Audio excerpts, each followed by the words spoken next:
Good evening. I'd like to call the meeting of the Tucson Unified School District to order. Roll call, please. Ms. Luna Rose? Here. Ms. Shaw? Here. Mr. Romero? Here. Dr. Ravi? Here. Ms. Ekstrom? Here. Let the record reflect that we are all present today. Next is our land acknowledgement statement. We have one student for land acknowledgement and one student for the pledge. So our land acknowledgement statement is going to be given by Bentley Desjardins. He's in the 8th grade at Dodge Traditional Magnet School. Bentley likes math, social studies, and playing the violin. He also likes to play chess. So Bentley, whenever you're ready. On behalf of the Tucson Unified Board of the, On behalf of the Governing Board of the Tucson Unified School District, I, Bentley Desjardins, acknowledge that the schools, buildings, and facilities of the Tucson Unified School District reside on the ancestral homeland of the Tohono O'odham Nation and the federally recognized tribal land of the Pasca Yaqui tribe. Thank you.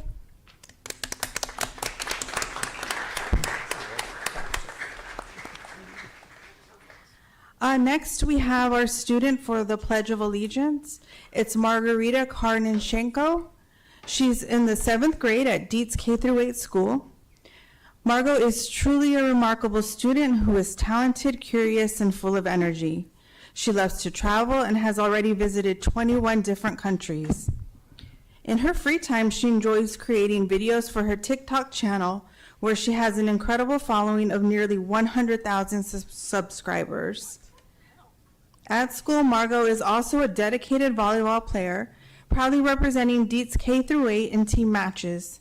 Her teachers describe her as a talented, purposeful, and always ready to take on new challenges. She is a wonderful example of the bright young leaders in our Tucson Unified community.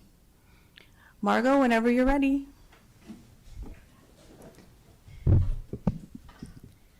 I pledge of allegiance to the flag of the United States of America and to the republic for which it stands, one nation, under God, indivisible, with liberty and justice for all. Thank you, Margot.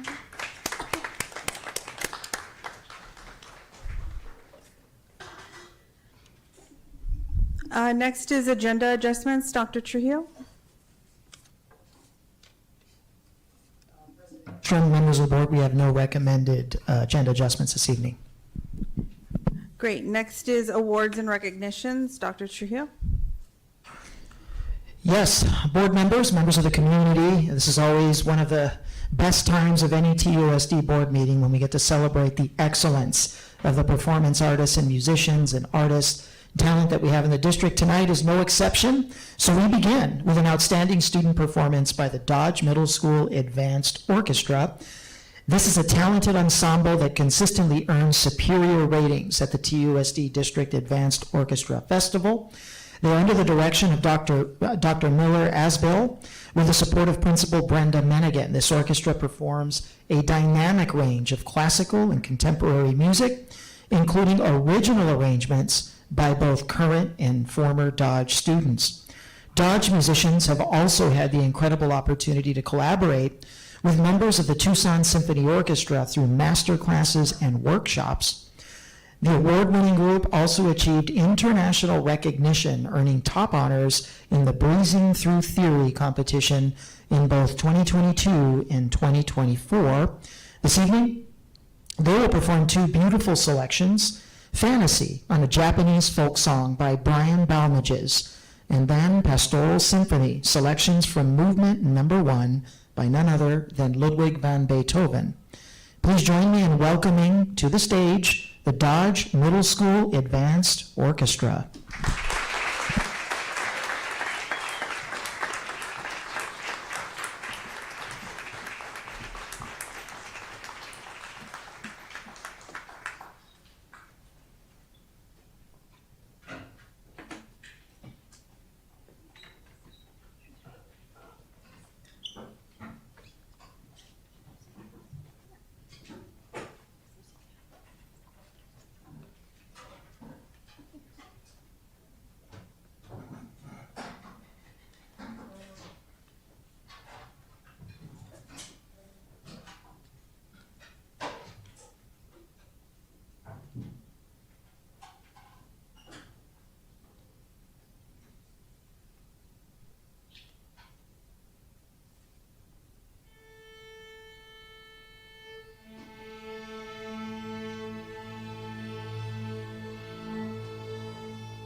Why you that?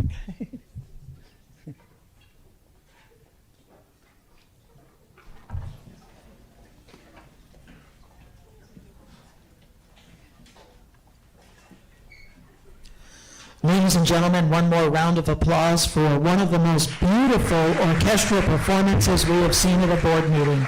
Thank you, Dr. Aspero, and the wonderful musicians of Dodge Advanced Orchestra. And we'll take a brief picture outside, I believe, Dr. Ashcraft?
Should I wait for singing?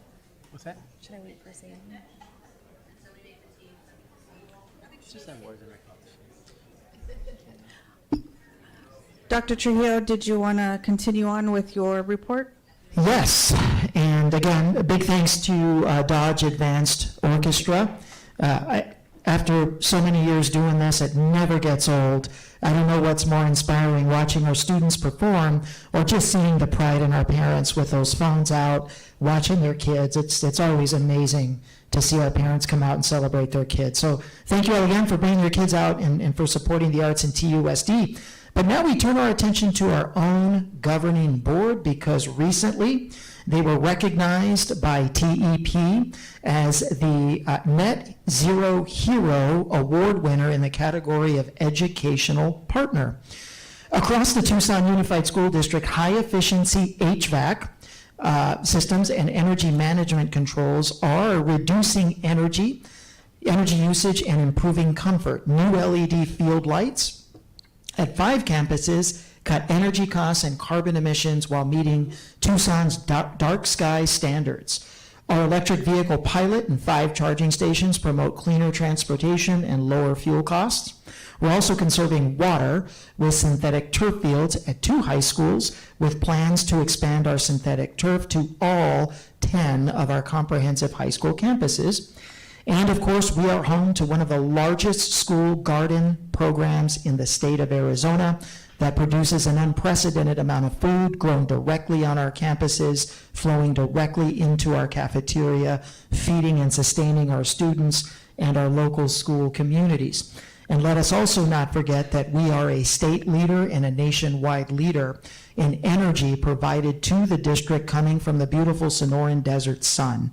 40% of the district's energy is powered by solar panels that you see in the arrays around the district. All of this doesn't just happen out of happenstance. It takes leadership, excellence, and passions in governance, and a deeply rooted belief that we, as one of the region's largest organizations, need to do everything possible to lessen our carbon footprint in defense and conservation of our beautiful Sonoran Desert. So with that, I am proud to recognize our governing board as the winners of the TEP Net Zero Hero Award in the category of Educational Partner. TEP couldn't be here tonight, so I am delivering the award on their behalf. So if we can ask our school board members to come on out for a picture to receive their award, that would be great. Give them a round of applause.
Moving to our schools, it's always a great time to celebrate school excellence, and our magnet schools are no stranger to school excellence. I take every opportunity I can to always remind people that the Tucson Unified School District has one of the oldest and the most widely recognized, renowned, and award-winning magnet programs in the state of Arizona. Iconic programs such as what you'll find over at Dodge and what you'll find at Davis and what you'll find at Tucson High. So tonight, we recognize 3 Tucson Unified Magnet Schools that have been recognized by the Magnet Schools of America for excellence in theme, integration, diversity, and academic achievement. These recognitions reflect the highest standards of excellence that guide our magnet programs district-wide.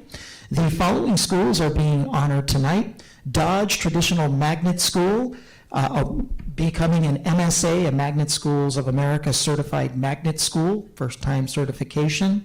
Mansfeld STEM for Mansfeld Middle School has become a Magnet Schools of America Certified Demonstration School. This is their second time winning the distinction, a recertification. And then, of course, no stranger to magnet school excellence, perhaps one of our most iconic programs, Davis Romero Dual Language Magnet School, one of the state's few MSA Magnet School of America certified demonstration schools, and this is a recertification program, a recertification award for them. The MSA certification is a national distinction awarded to magnet schools that demonstrate exceptional implementation of the 5 magnet school standards of excellence.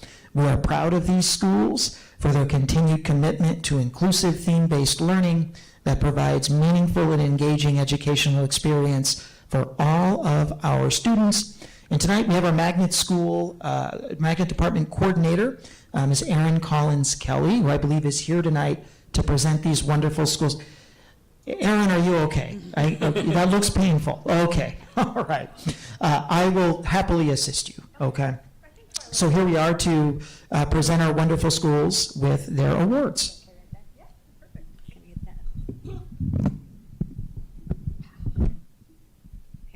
I wish I had a great story to tell you for why I have this brace on my leg, but it's really boring, so let's just get to celebrating our schools. So good evening, President Ekstrom, members of the Governing Board, and Superintendent Dr. Trujillo. On behalf of the Magnet Department, I'm honored to recognize 3 of Tucson Unified's Magnet schools recently honored by the Magnet Schools of America for their excellence in theme integration, diversity, and academic achievement. These national certifications reflect our district's strong commitment to inclusive, theme-based learning that engages and inspires students every day. First up, we celebrate Dodge Traditional Magnet Middle School, which has earned its initial Magnet Schools of America certification. This achievement represents a significant milestone for the Dodge community, recognizing its strong academic focus, rich traditions, and dedication to providing a structured and supportive environment where students thrive. Congratulations to the entire Dodge team for this well-deserved honor.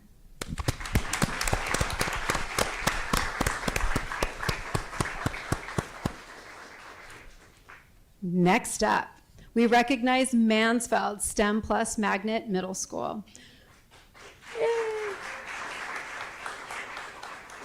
Which has once again earned demonstration level certification, the highest distinction awarded by Magnet Schools of America. This recognition celebrates Mansfeld's continued excellence in STEM education, where students learn through hands-on, inquiry-based experiences that connect science, technology, engineering, and math to real-world problem solving. The Mansfeld community continues to shine as a model of innovation. Yay, Mansfeld.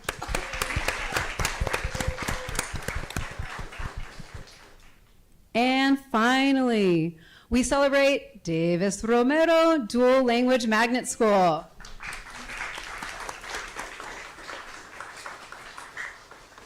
They also earned demonstration level certification. This award recognizes the school's outstanding success in fostering bilingualism, biliteracy, and bicultural understanding in a joyful, inclusive learning environment. The Davis Romero team exemplifies the power of dual language education and its impact on student achievement and cultural pride.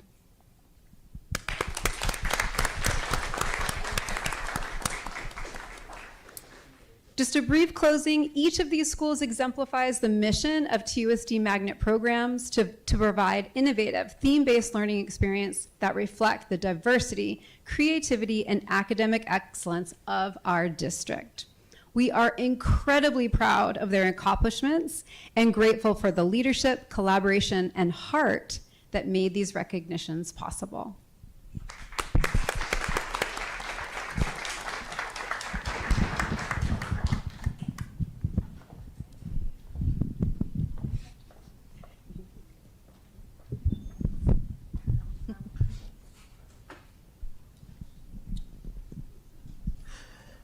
A round of applause one more time for all of our award-winning magnet programs. Absolutely. One of the best parts of my job, no surprise here, is traveling to schools and meeting students. So there's no shortage of student excellence in the Tucson Unified School District, but every once in a while, I come into contact with student leaders that are just absolutely inspiring and outstanding.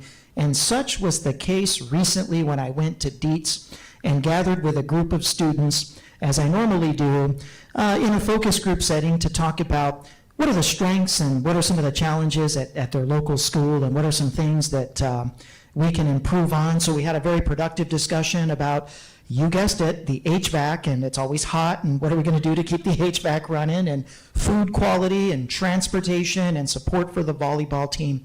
But through this discussion, I was extremely impressed by the articulation, the passion, the intelligence, and the drive of this student leader.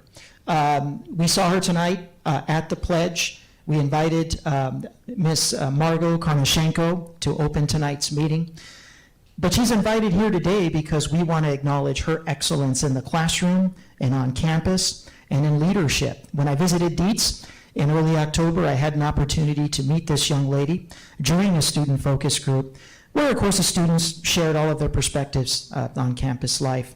She's been a part of the Dietz community since the 4th grade, and now is a 6th grader in 2 short years, not only being new to Dietz, to Tucson, but to the United States of America, proudly hailing from Ukraine, not only mastering the English language inside of 2 years, but becoming such a leader on the campus. She has been an integral part of the Dietz community now as a 6th grader. She has earned straight A's in the first quarter, serves in student government, participates in the TCAP leadership program, the exchange program that we have with South Korea, and plays on the school's volleyball team.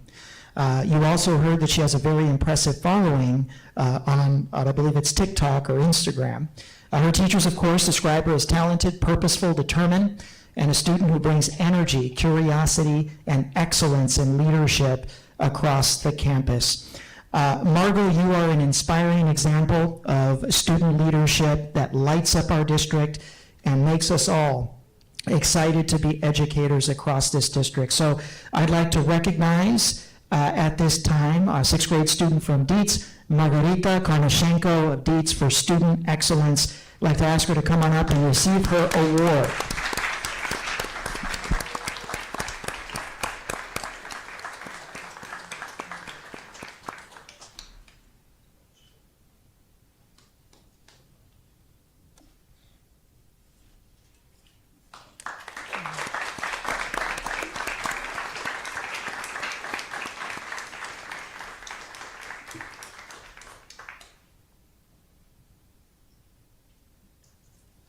Continuing on, it is Champions Night. We have 2 amazing athletes here this evening, a special story from Warrior Nation. It is my honor to present the Superintendent's Award of Excellence to 2 outstanding student athletes from Pueblo High School who have made both school and state history through their dedication, talent, and championship spirit. I'd like to recognize Elizabeth Valenzuela Smith and Joseph Valenzuela Smith for their excellence on the wrestling mat and for their championship performances. Let's begin with Elizabeth, class of 2027, who has built an incredible record of accomplishment. In her sophomore season, Elizabeth went 42-0. That's right, 42-0, an undefeated season, bringing her overall record as a high school wrestler to 76-1. She is a not once, but a 2-time state champion and the first student in Pueblo High School history and TUSD history to win the Division I Girls State Wrestling Championship. And now, yes, give her a round of applause.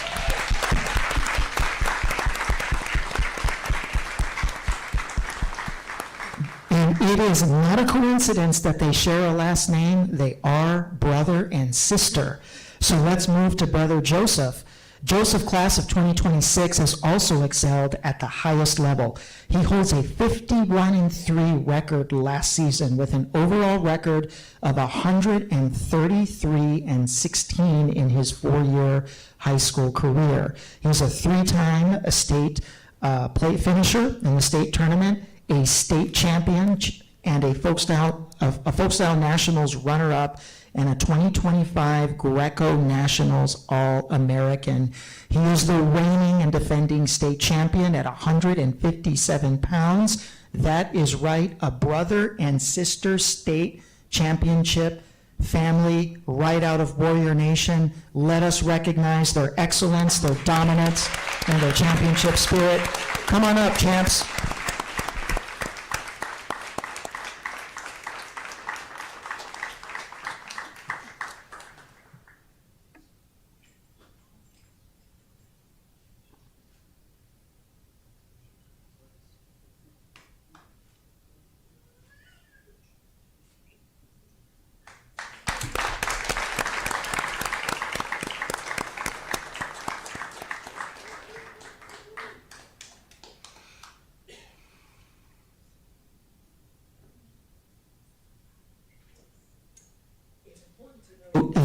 that kind of championship excellence runs in the family. So let's not forget that their grandfather, Orlando Smith, wrestled way back in the day for Pueblo High School, 1974 to 1975. Then their father, Josiah Smith, continued the tradition in 1998.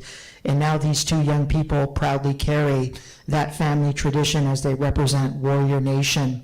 Your achievements are absolutely extraordinary. Congratulations again. And I believe the season is still going, or is it over? Or where are we at? It started? Okay. Best of luck with the upcoming season. So give them a round of applause again for amazing achievement.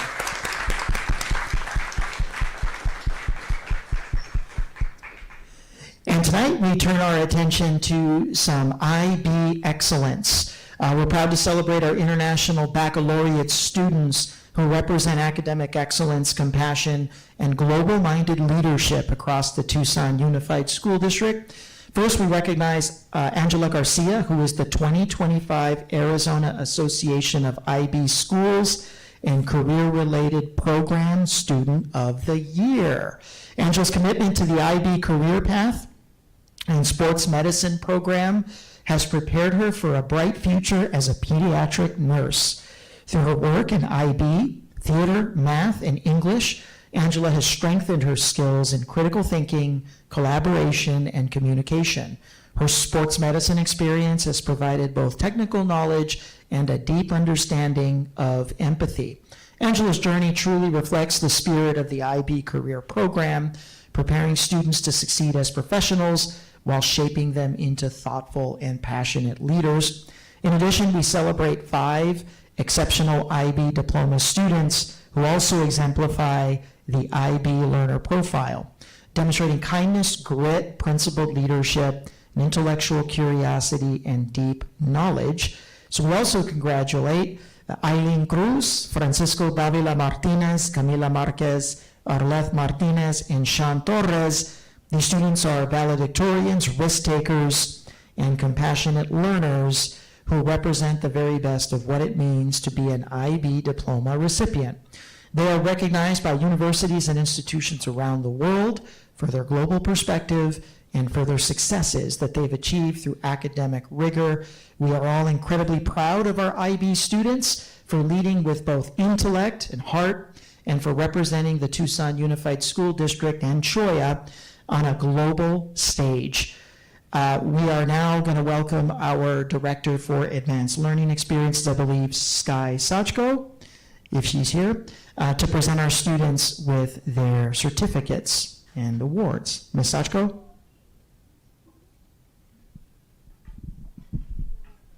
Oh, I've got it. Okay. Oh, okay. I'll take care of it. Let's just have our students go ahead and come on up. Let's start with Angela Garcia. A round of applause.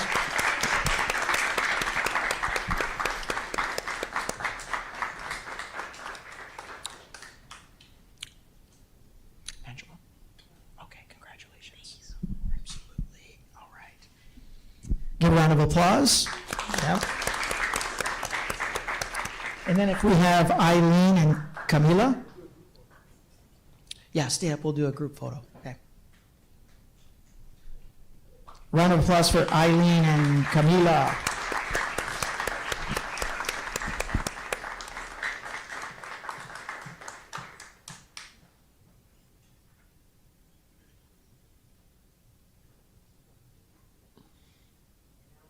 Everybody up for a nice picture. All right.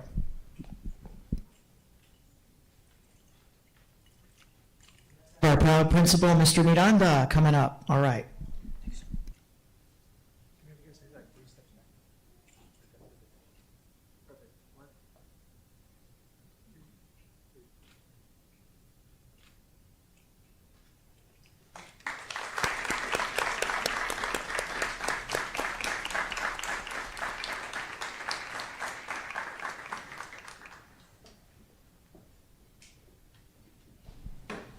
And as we close awards and recognitions tonight, I want to take a moment to honor and thank an amazing staff member for her service to TUSD for just shy of 10 years. Tonight marks the final governing board meeting for our current Director for Employee Relations, Maricela Mesa, who has received the incredible honor of serving our community as the next Pima County Superior Court Commissioner. And tonight marks, though it marks the end of one chapter, it marks the beginning of the next. And I want to take an opportunity to thank Ms. Mesa for 10 years of amazing service. Since the moment she began working on our team, Maricela inspired us with an unbridled passion to create a world-class work environment and working experience for all of our employees, always advocating for the best interest of all of our employees in all of her proposals and all of her work, deeply rooted in her firm belief that relationships matter, and relationships matter most when you're building a world-class climate and culture.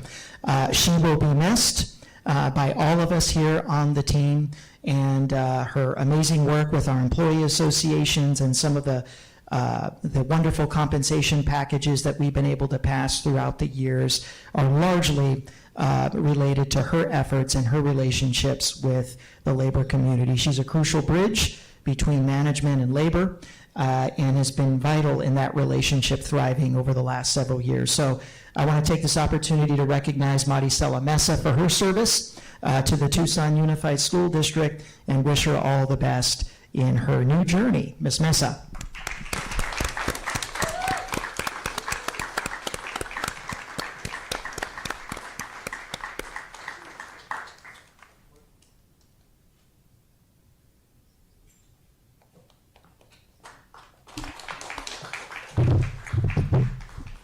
Right now, I asked Dr. Trujillo if I could say thank you publicly and put him on the spot there. But I'm getting this microphone really quickly because there's so many people I want to thank. Dr. Trujillo, I've seen for you years, you lift your employees up, encourage us to use our voices. I'm certain TUSD has been and continues to be served by your leadership. To the governing board, I don't know how you do it. You are constantly dealing with the pressures of so much need and such limited resources. The time commitment alone, it's wild. And then everything else that comes with it. I commend you all for your willingness to volunteer, sometimes people forget it's volunteer, your time and energies to this beautiful district. To the employee groups, AFSCME, CWA, ELI, and TEA. You've kept me on my toes. What I will take with me is our ability to work together in partnership to serve our TUSD employees. To my fellow district administrative team, you know, when things are tough, it's really easy to point the finger at admin. What I wish people knew about my fellow district administrators is where their hearts are. They are former teachers, they are former counselors. They have dedicated decades to TUSD students. I admire you all and will miss you. This has been the best professional chapter, and I have all of you to thank for it. Forever proud to be TUSD. Thank you.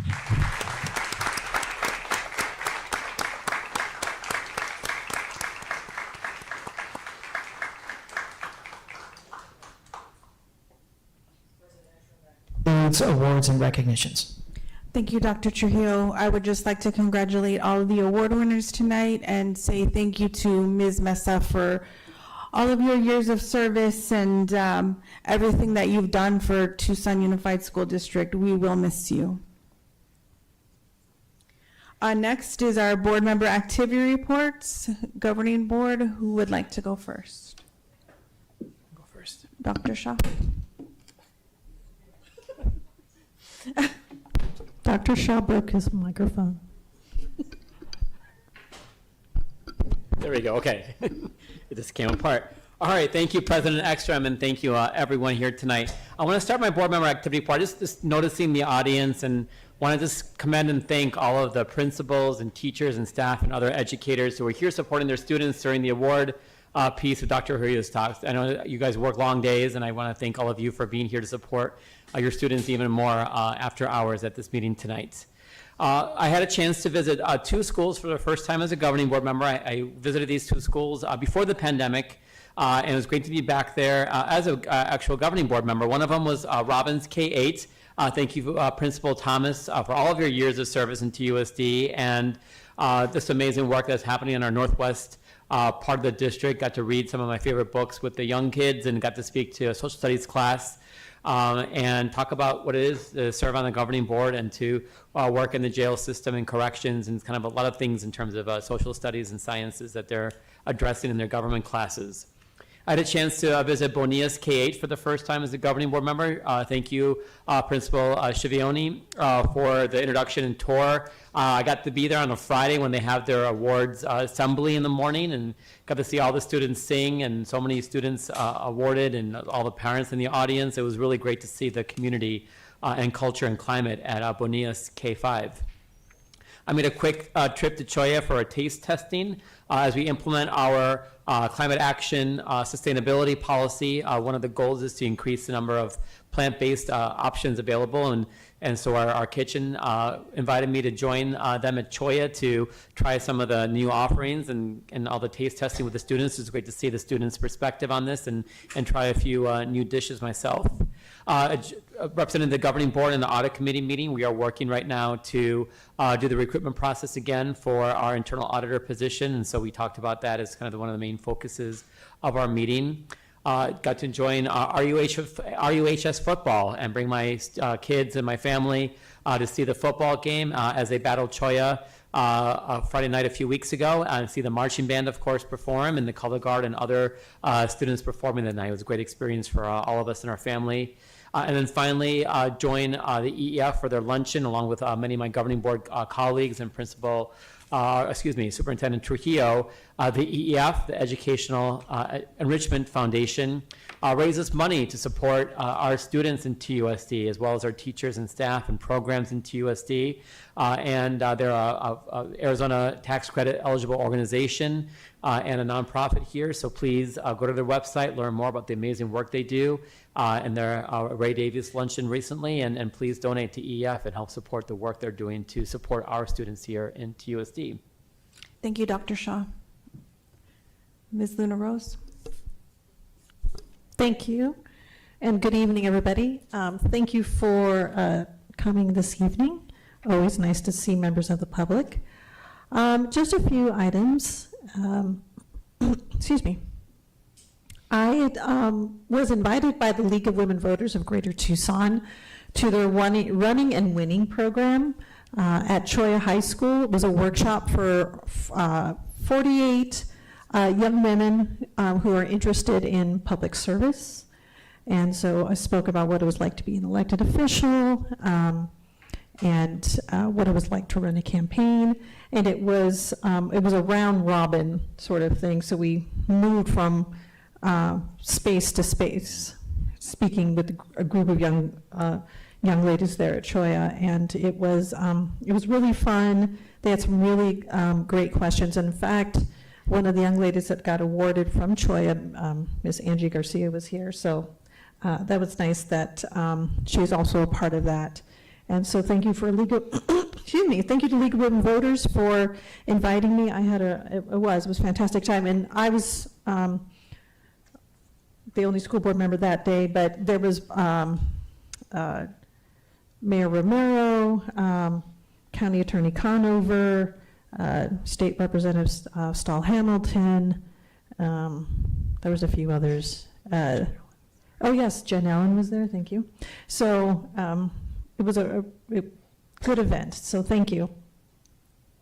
Then I'm also the board liaison to the Budget Advisory Committee. We had a meeting last week, and we have a meeting tomorrow. We are currently still short 3 members, so applications are open. You can go onto the district website under the governing board tab if you're interested. There are other vacancies, and I'll just speak it real quickly. Alternative Education is still looking for 3. Audit Committee 2. And the Employee Benefits Trust 3. So if you're interested in serving, we'd love to have you. Next, I know we mentioned this last meeting, but I will announce, I attended the TUSD Disco Dash 5K. I came in first place for the 1 mile. Was not in the geriatric division, as Dr. Shaw has mentioned. Boo. But it was very exciting. Rocked it. Yeah, I did rock it. Thank you very much. I was running all by myself. It was a good time. It was a lot of families, and I think that the HR Mr. Fernandez and his team did a fantastic job. And I'm hoping next year that it was a good turnout for, I think, the first annual, and then I hope next year Dr. Trujillo can make it, because I know he runs, so part of the 5K. Maybe next year I'll try a 5K. I had to start slow. Today I had a nice meeting with Principal Beto Rangel over at EOHS to see what they're doing over there. Even though I tend to be on that campus a lot, sometimes you don't really see what's happening and what's going on. So thank you to Mr. Rangel for his time this morning. And to that effect, as some of you may know, I'm a very active band parent with the Rincon University Marching Band. I just wanted to mention marching band season's starting to come to a close. So I just wanted to acknowledge, I went to every game, and wanted to acknowledge the other teams, Pueblo High School, Choya, Palo Verde, their football teams, fantastic sportsmanship, well, all three of them.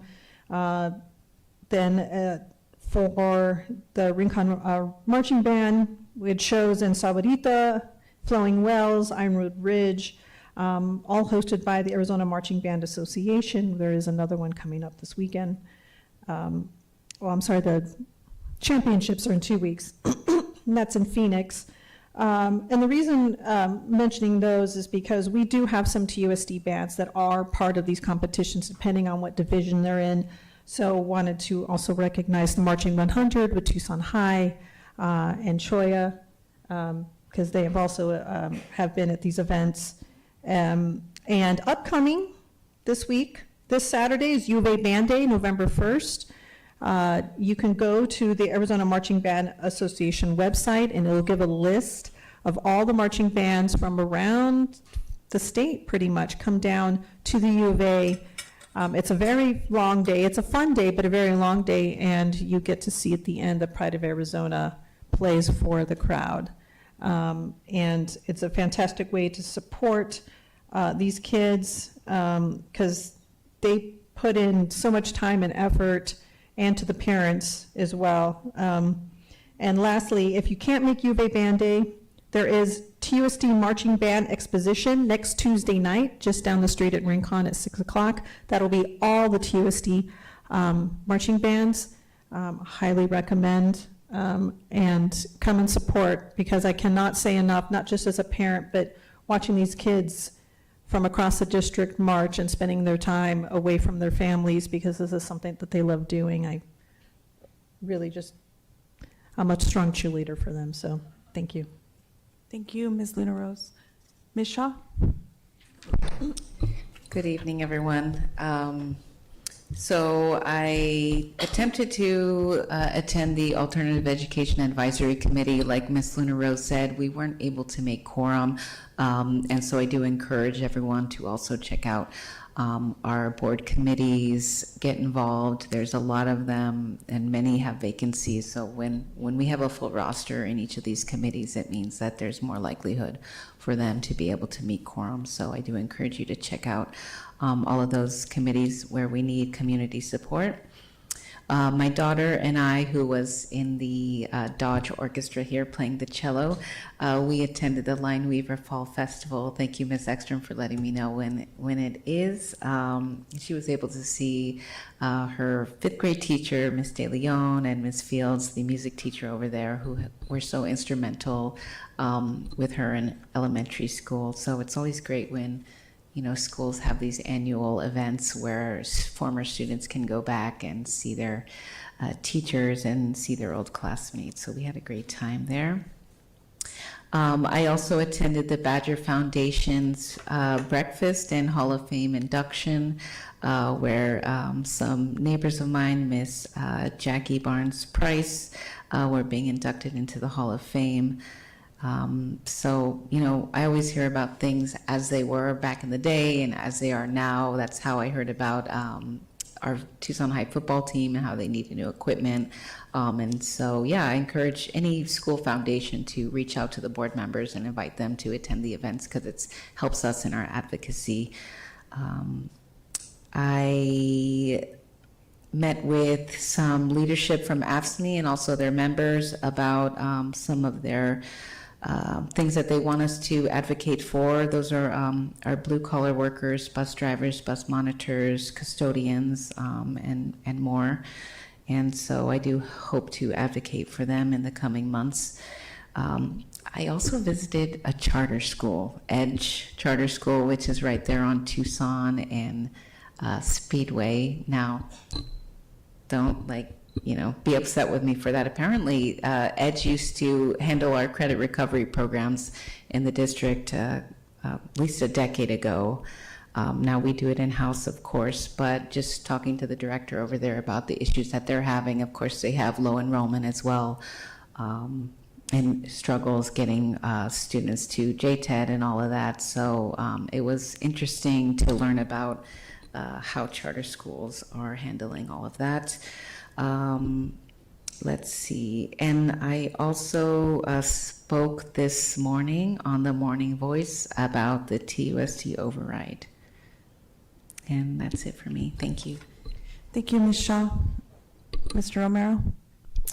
All right, so had my first meeting with Principal Rose Carrion at Davis Romero, met with Assistant Principal Christina Nickerson at McGee, met with Principal Bobby Estrella at Saguaro, Principal Beto Renal at UHS, also celebrated with Principal Sandra Calkins with the $50,000 auditorium and cafeteria makeover made possible by the College Football Players Foundation for the Big 12. They did a lot of great things at their auditorium. And then met with Principal Sean Blair Lone at Robson. This was after the rainy Monday that lasted most of the day. Unfortunately, because of the roof leaks, I saw ceiling tile collapse in the library, causing some water damage to the books below that area. Also, multiple leaks in the halls and the gymnasium area. Also attended and participated in the first annual TUSD Fun Run.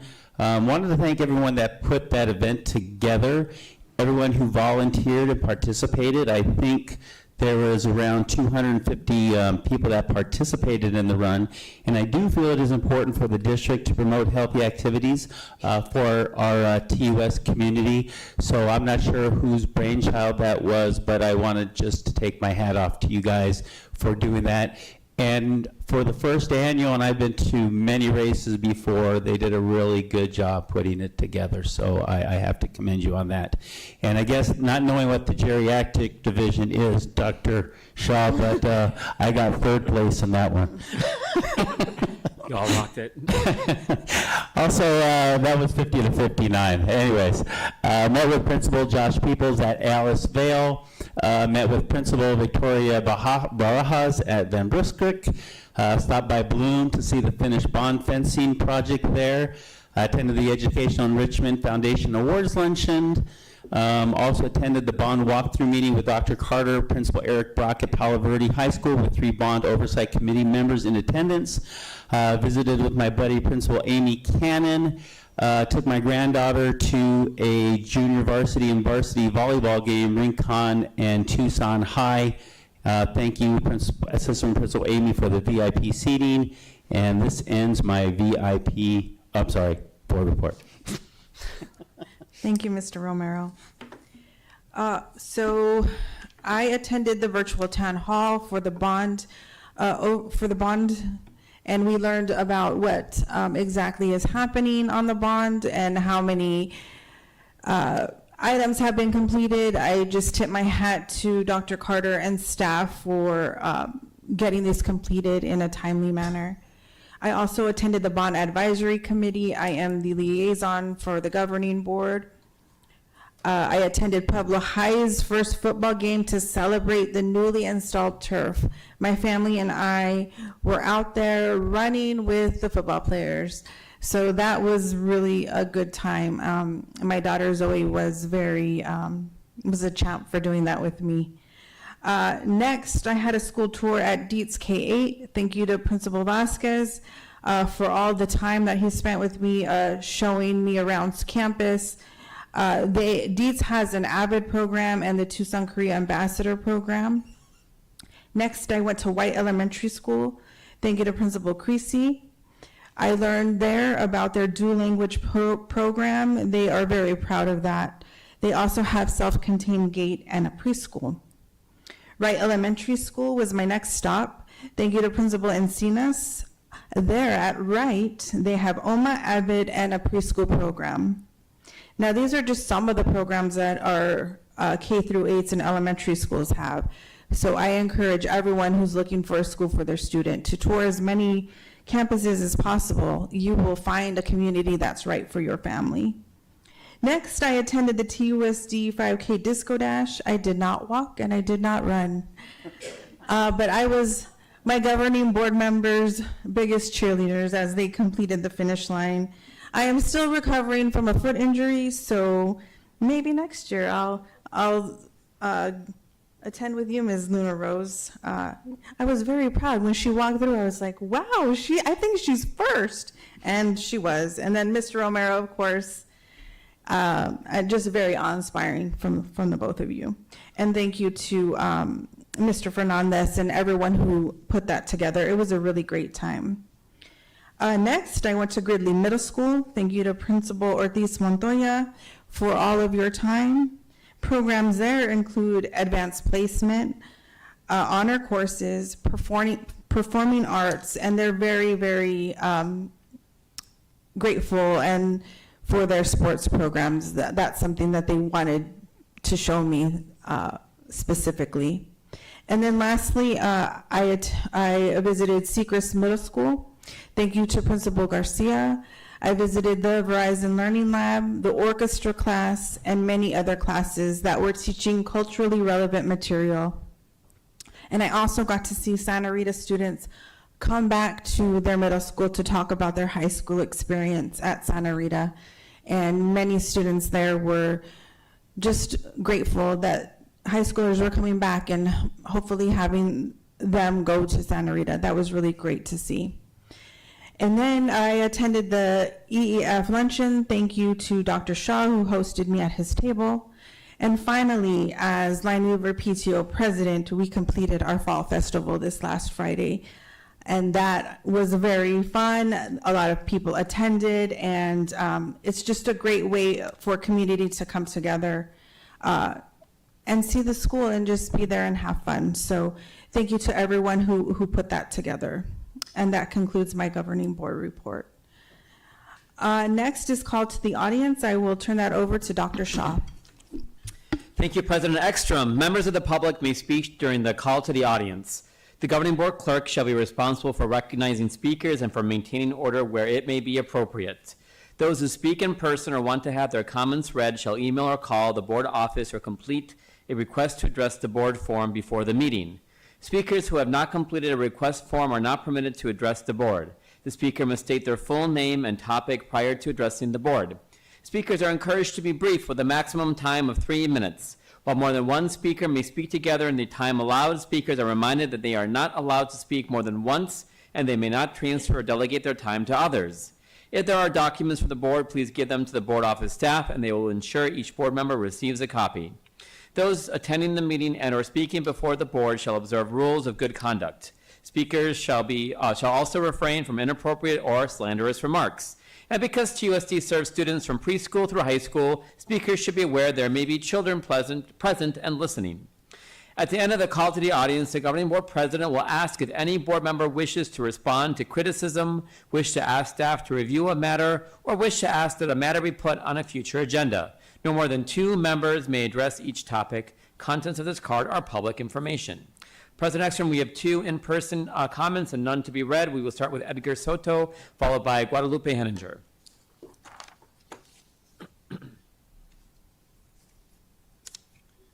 Hi, good evening, members of the board, President Ekstrom, and Superintendent Trujillo. First of all, I want to honor you for the Net Zero Award hero. That was impressive. I mean, I didn't realize 40% of your energy is actually being from the solar panels. So I just want to come as I'm the Lapin College and Career Board Chair, and I want to express my strong support for the agreement between Tucson Unified School District and the Lapin Sunshine Foundation.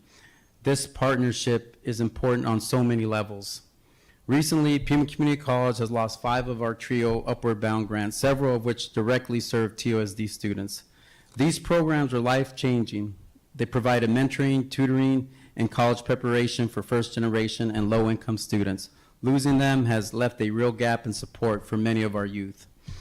That's why this collaboration with the Lapin Foundation is so meaningful. The new facility at Pueblo High School will not only enhance the tennis program, but it will also create a space for after-school tutoring, mentoring, and college and career readiness. It's a partnership that fills the gaps left by the loss of our TRIO programs and continues the mission of helping students reach higher, and I believe in what's possible and believe what's possible for the future. There's more. This is more than an agreement. It's an investment in our young people, our neighborhoods, and the future of Tucson. Thank you for your time, and thank you for supporting opportunities that keep our students on the path to success. Thank you.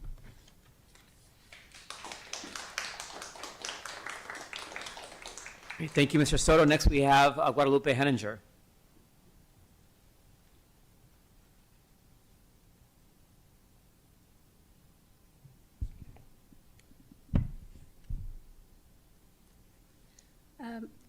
Good evening, board members. My name is Guadalupe Heininger. I like to ask to vote yes on Proposition 414 and 147. These are to invest on the people, and investing on the people is good for our economy. The TUSD override will benefit teachers, preschool, and before and after the school care. The reason we need to vote yes on this is because at the federal level, the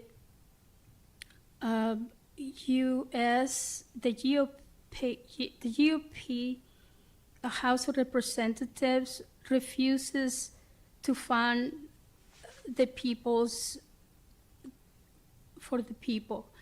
We need to call the U.S. House of Representatives and tell them to open the House and start governing and pass. They extended the tax cuts that mainly benefit the billionaires, but they refuse to extend the funds to subsidize the affordable care. And November 1st, we can have open enrollment, so it's important that they extend the funds for that. The majority of the people here and all over the world want peace. Even if the rule of law is being ignored, people support international law, the International Criminal Court that sooner or later address crimes against humanity, ecocides, genocides, and human rights. People support NATO to help to avoid wars. The World Health Organization prevents epidemics, and the United Nations helps to build bridges, no wars. Here in the United States, we have a march that last Saturday, there was more than 7 million people. We are a nation of laws where the Constitution is the law of the land. Everyone must follow the law.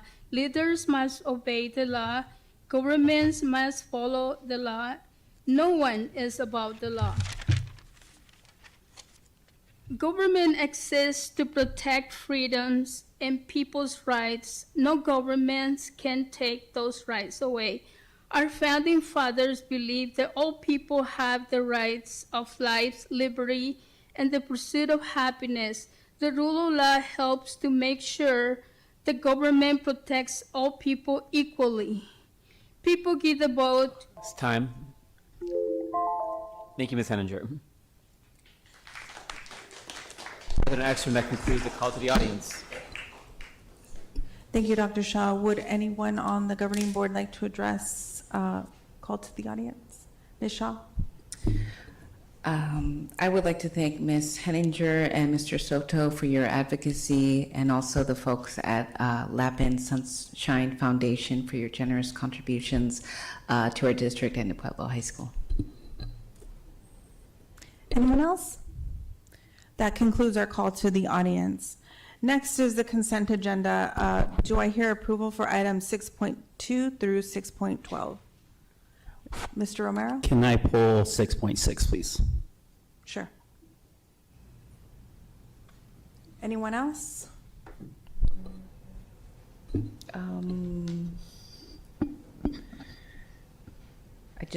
If we can give the folks at Lapin an opportunity to comment if they're interested. Sure. Do you 6.3. motion for approval of the other items? I do. Okay. So moved. I'll second. The motion has been made by Ms. Shaw and seconded by Dr. Shaw for all items excluding 6.6. All those in favor say aye. Aye. Aye. Those opposed, motion carries. Ms. Lappin, if you'd like to come up and make a few comments. Hello. Good evening, school board. My name is Jackie Vasquez Lappin, and I am the CEO of the Lapin Sunshine Foundation. This evening, I'd like to share with you guys our proposed plans for the new free after-school tennis program that'll be housed on the Pueblo campus. For those of you guys who are not familiar, the Lapin Sunshine Foundation is guided by the belief from our late founder, Nana Pat, that education is the key to overcoming most of life's challenges. So for over 21 years, we very proudly have partnered with Tucson Unified School District to support the families of the Wakefield's community. We recognize that students need more than financial assistance, and for those of you who aren't aware, any students who are in our program that go to see Rose Hollinger or meet the financial need at Wakefield start receiving money for grades and for mentorship and attendance in 6th grade, and then when they graduate from high school, no matter what high school they graduate from, they receive money for either college, trade school, or any post-secondary education. But we realize they need more than that. We do a more holistic approach. We nurture their academic, personal, and social successes by offering 10 free after-school programs right now, right on the Wakefield campus. But we have so many students, we have wait lists, and you guys just heard, there's been so many cuts that we want to create more opportunities for our students. Another quick fact about the Lapin Sunshine Foundation, our students have earned over $5.7 million in scholarships from our personal foundation towards college degrees, industry-related certifications, all made possible because of their hard work and dedication to their academic success because of the Lapin after-school programs. So we are very excited about our new programming. The Lapin Sunshine Foundation is excited to introduce our latest and hopefully greatest after-school program with the launch of a tennis building at Pueblo High School to give students greater opportunities to grow both on and off the court. We have a great partnership with Tucson Community Tennis Program, who's also here. And for those of you who aren't familiar with them, they already provide free in-school programming to TUSD elementary schools, very, very low cost after Saturday programming and summer school programming for our students. It felt like quite the very natural combination for us to come together. It's been a dream of both of ours. They wanted to bring after-school programming. We wanted to expand our services. Right now, we also need more space for college nights for our parents, for more after-school programming, tutoring, mentoring. We do Christmas drives, Thanksgiving drives.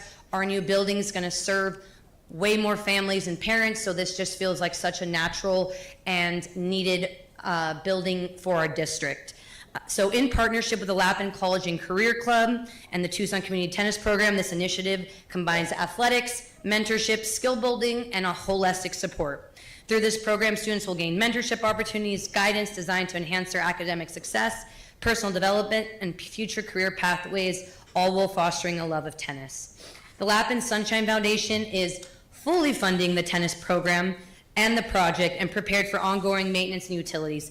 Tucson Community Tennis Program is offering their coaching services. Lapin will provide transportation, equipment, staff expenses, and additional resources for operational costs. So most importantly, to TUSD, it will cost you $0.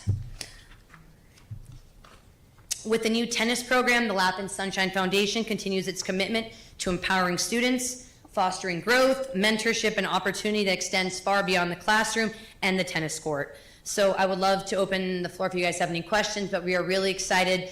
The principal of Pueblo is dying to get this program started. We've already, as you guys have seen the plans, we can't wait to offer more free after-school programming, scholarship opportunities, personal growth, academic, and athletic excellence right here in TUSD. Thank you so much for your continued support of TUSD and Pueblo. We really appreciate all that you've done for our students. Are there any questions for Ms. Vasquez Lapin? Thank you so much. Thank you, guys.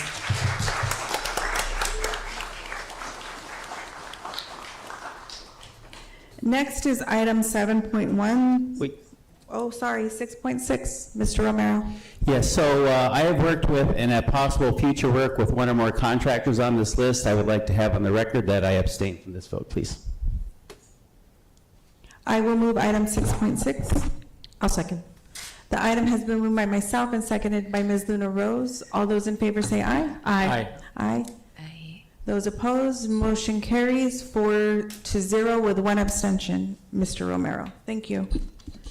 Next is item 7.1, a public hearing for the 2023 bond program annual report. And then members of the governing board, for those of you in the audience, the passage of the consent agenda item means a landmark and historic $1 million renovation of the old woodshop program at Sabino High School into a state-of-the-art machining focus, a machining program laboratory out there. So big victory for CTE in the district. And I know that our former principal is watching with pride tonight, Mr. Russ Doty, who always envisioned this. And I also want to thank Principal Kevin for making this happen. Thank you again, board, for passage of that item. With that, we move into the public hearing. I have Dr. Charlotte Carter here to give our annual bond program report for the 2023 bond program. This will cover fiscal year 2025. Take it away, Dr. Carter. All right. So excited. All right. To President Jennifer Ekstrom and all of the governing board, my name is Dr. Charlotte Carter. I am the bond program manager. I am elated to be able to give you the bond annual report. We're going to have the purpose, the projects for FY 24-25. We're going to celebrate some of the successes and then have opportunity for the questions and answers. Now, this is something that we do every year. We want to provide a status update for Tucson Unified School District for the bond program 2023. The state law requires that we give you an annual update. And also we want to provide an opportunity for public comment for the 2023 bond program. Now, I do want to mention that from last year, we wanted to make sure that we had plenty of notice to the public. I want to make sure, and I think Ms. Shaw, that you had mentioned, make sure we have that done. We did that in social media, we did it in the newsletter, and we also did it on the bond website and TUSD website. So we did make sure that the public had an opportunity to comment. I want to remind everybody that the bond program has five major categories. We have repairs and upgrades to existing facilities, improvement to classrooms and learning spaces, health, security, and safety, access to updated technology, and student transportation and support vehicles. Now, one thing I want to remind everybody is how we kind of came along in the bond with the different criteria and then later on our priorities. So right now, the first thing we're going to talk about is quarter two from October 12th, 2024 through December 2024. And our criteria was 5 things. It's facility conditions index, the school administrator surveys, facility work orders, vendors and TUSD capacity, and complexity and risk. And this was established right when I first came here, and this is kind of how we were determining how we're going to prioritize projects. I want to remind everyone that there's over 1,700 projects in the bond. Well, as I become more and more familiar, have boots on the ground, we wanted to even do more prioritization. And so our main 3 priority areas on top of the criteria is HVAC, and I really have learned why that's so important in Tucson, Arizona, safety and security, and then learning spaces improvement. So on top of the criteria, we also have these priorities that we've had. And for quarter 3 is January 2nd, 2025 through March 31st, 2025. And quarter 4 is April 1st, 2025 to June 30. And I know you may be wondering, why are we doing quarters? Well, that was an easy way for us to be able to separate projects into short time frames, and it is proven if you do shorter time frames that you have more success to having projects on time. However, at some point, as we get better and better at our cadence, that we will go to semesters. And that's kind of what I'm used to, and the other districts that I've been, you would have spring and fall. But right now, we're sticking to quarters. And this is the exciting part. And I know Mr. Romero, and since I have the mic, I forgot my prop-cons the last time, but this is really, truly, in my mind, something for us to celebrate. So I just want to just briefly go over just listing some of the projects that we have done in this period. Artificial turf, we have 2 schools, $4.3 million. Camp Cooper upgrades. On the actual Facebook page, I just did a video on Camp Cooper. So that's a project we're scheduling to estimate in March to be done of 2026. We've done CTE, and we just talked about CTE, some Cholla and Tucson upgrades. Domestic water line, we've already done 4, 3 during this period. E-rate and cybersecurity, that one has been a little bit of a pause. We're waiting for the, I forgot the exact name of, but it's the company that does the allocations for them to give us the approval. And as soon as they do, then we'll go in and do that payment of the E-rate. And then electronic vehicles, as you know, we have that pilot of 10 buses, and then we already have the infrastructure for the 5 charging stations. So that's super exciting at $1.2 million investment. We've done quite a few of the fine arts stage curtains, including Mission View. This week is supposed to be completed. Super excited about that. They did their launch this in October.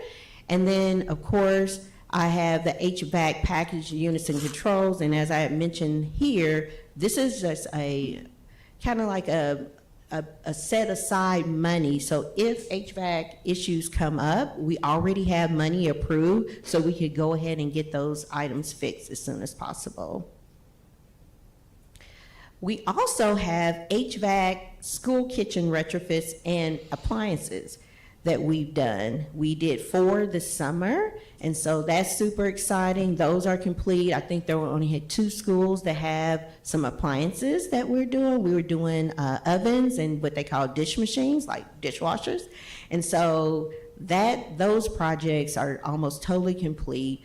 We've done field lighting at 5 of the schools. We're going to finish up the other schools. So you guys have passed that already, but having the LED lights is super exciting with them. Marquees, it's been underway, and the goal was to have at least every school to have a marquee. And so it may not all be digital, may even be some of the older style, but at least to say that all TUSD schools have marquees. We are in the process. We did, you guys did approve on the permanent classroom structures and upgrades. You've already approved Tucson Magnet. So we are also looking at Davis Romero and also Rincon. And that's $3 million. And this is on the concept. And we're getting ready to give you more of the design and construction.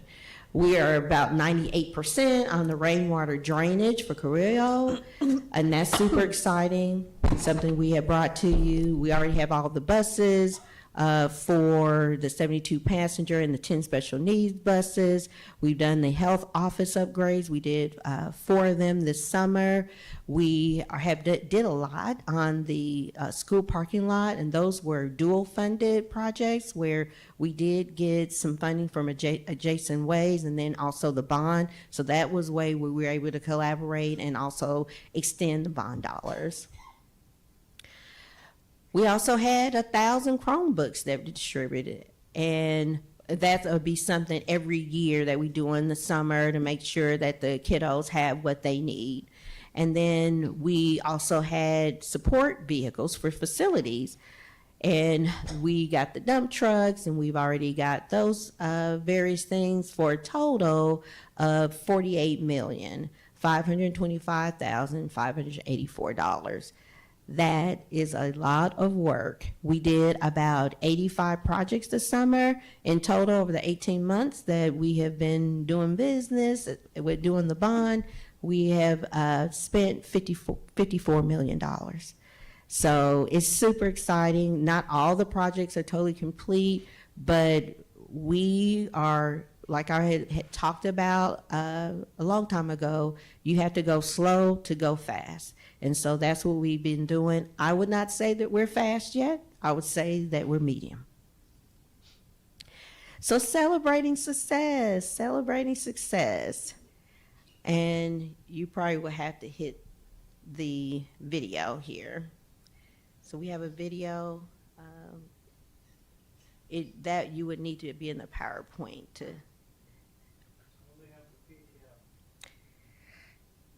Okay. Well, we have a video. We can give that to you later.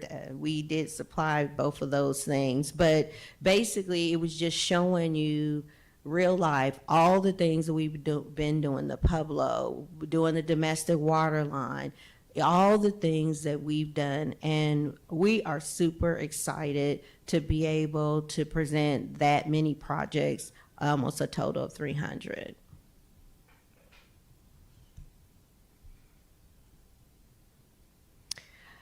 So what are the ways we communicate?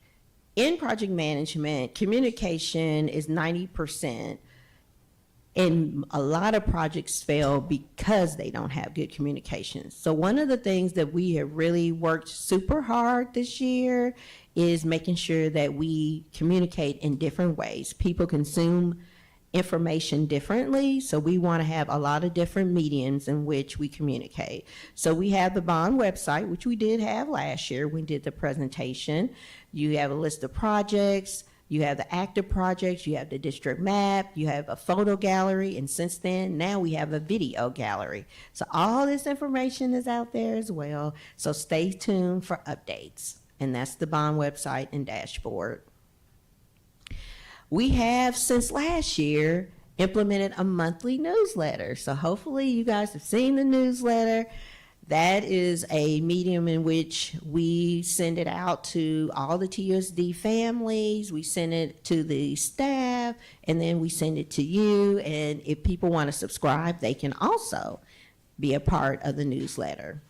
We also have an active Facebook page. We have now 161 followers. 161. I haven't gone viral yet. We would love to go viral. So like, share, and follow. And then we also have recently, and I'm not an Instagram person, but we have an Instagram page, and now we have 36 followers. Man, I'm telling you, this is amazing. So I'm trying to go viral. So that's super exciting as well. And I just want to thank everyone. It takes a village. It takes, everybody working together to make these projects work, especially in a quick fashion in which we've done. So governing board, bond oversight committee, district staff bond committees, our schools, our students, our families, our community, our principals, our vendors, thank you. And now I could take questions. Well, great job, Dr. Carter. I guess I would suggest that you touch base with our student from Dietz that has those hundreds of thousands of followers looking after her. So she might help us with our Instagram following. I need to follow up. I think you're going to need TikTok. That's what she has. TikTok. Oh, TikTok. Well, that I don't have yet, so yes. I will now open this public hearing. Members of the public may speak during the 2023 Bond Program Annual Report public hearing portion of the agenda. The board president shall be responsible for recognizing speakers and for maintaining proper order by setting such limitations as may be appropriate. Speakers during the public hearing should restrict their remarks to topics related to the 2023 Bond Program Annual Report. Speakers are encouraged to be brief with a maximum time of 3 minutes. Individuals speaking before the board shall observe rules of propriety and good conduct and refrain from impertinent or slanderous remarks. We don't have any comments listed here, so I'll open the floor up to anyone in the audience who would like to address us now. I'll say now there's 37 followers. Oh, yeah.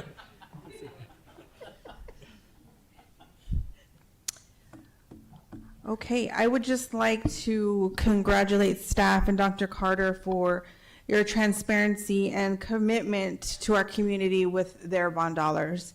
We have done an amazing job in letting the public know what exactly each project costs, when it's going to be done, and how we're using their money. And that's I commend you for all that you've done to bring this out into the public. Facebook, Instagram, newsletter. I really think we're doing a great job.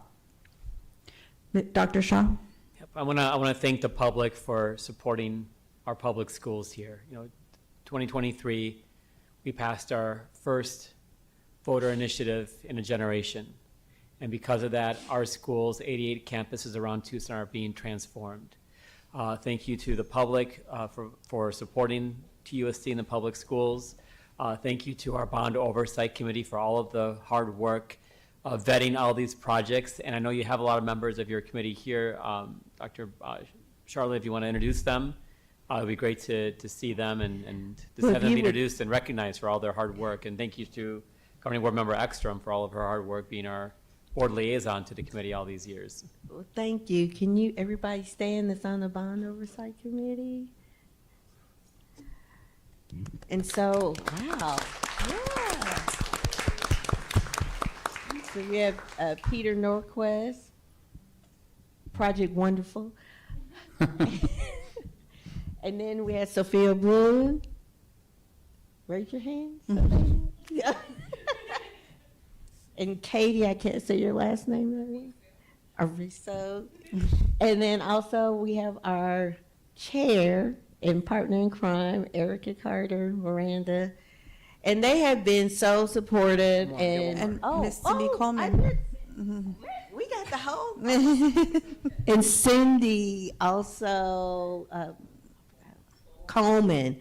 And she's been all this week, the last bond visits, and just so supportive. So I just want to, as Dr. Shaw says, thank you from the bottom of my heart. We can't do it without you.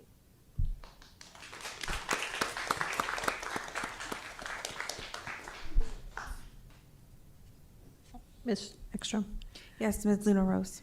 Thank you, Dr. Carter, for your presentation. I just wanted to echo my colleagues and to the committee and the staff that works on the, I know this is, you're out there every day. I've been following since the beginning. You have. I have. So, and I like everything. But be that as it may, I just appreciate the work. I know there's still a lot to do because we still have some stuff to discuss this evening. So, and that this is a project that I'm really happy that you're here to help us take on. So thank you for all your work.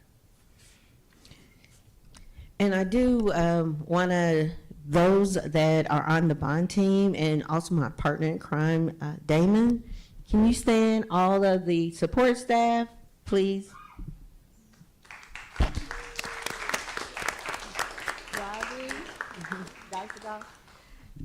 We have meetings and have been meeting since I got here. Every Tuesday without fail, either every week or every other week.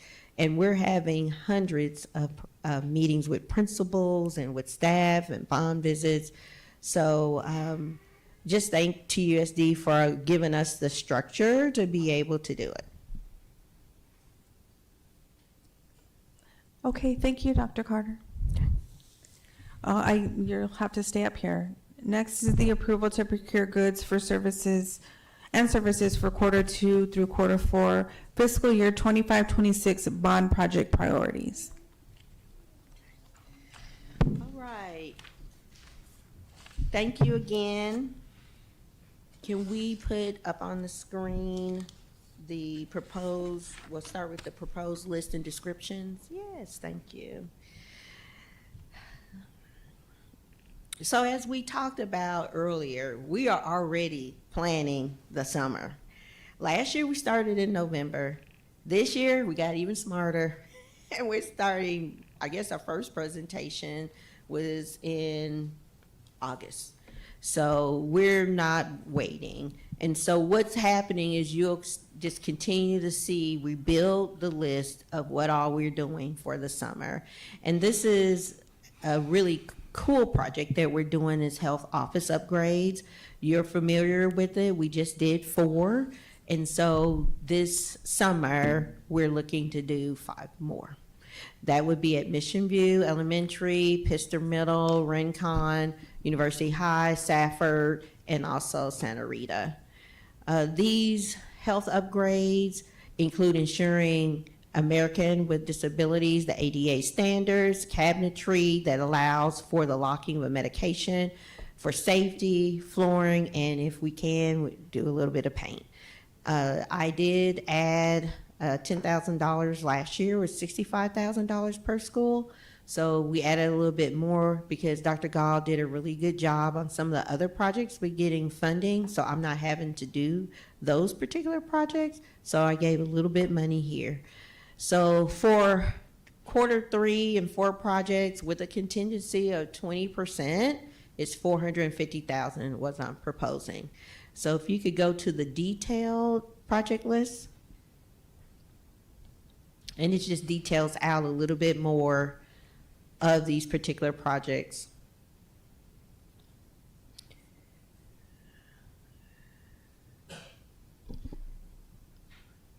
And I'm not sure what that part is, the Brandon Weaver part, but those are the schools, Mission View. It shows the amount, the subtotals, and then also it shows, if you go to the right, where you get the $450,000. That's it. So what I would like for this evening with this is to ask that we have a motion to grant authority to the purchasing director in conjunction with the bond program manager to procure goods and services using the approved TUSD and cooperatives contracts for the next wave of bond projects, not to exceed the 20% contingency where single purchase may exceed $250,000, or for the cumulative purchase with the cooperative contract vendors in excess of $250,000. So this will allow us to do these health upgrades this summer. Governing Board Member, yes, Ms. Luna Rose. I'll move the item. I'll second. The item has been moved by Ms. Luna Rose and seconded by Dr. Shaw. Is there any discussion? All those in favor say aye. Aye. Those opposed, motion carries. Thank you, Dr. Carter. Thank you. And I'm going to move item 8.4 up just because we have bond representation here. Item 8.4 is the approval of the revisions to the Bond Oversight Committee charter to include school site visits for bond projects. All right, President Ekstrom, members of the governing board. So I'd like to turn it over to our Bond Oversight Committee Chair, Erica Miranda-Carter, who I believe will be talking about this item and leading us through it. And as we leave the approval of bond projects, sort of adjacent to bond projects are some capital projects, and I'm proud to announce to the board that the long-awaited Palo Verde bleachers are coming and will be finally installed in about a month, December 1. We're very excited about that. I want to thank everybody in operations who was big in making all of that happen. So with that, Mrs. Carter.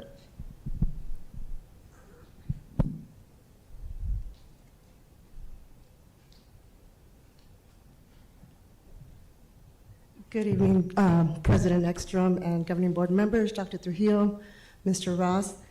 I was not expecting this.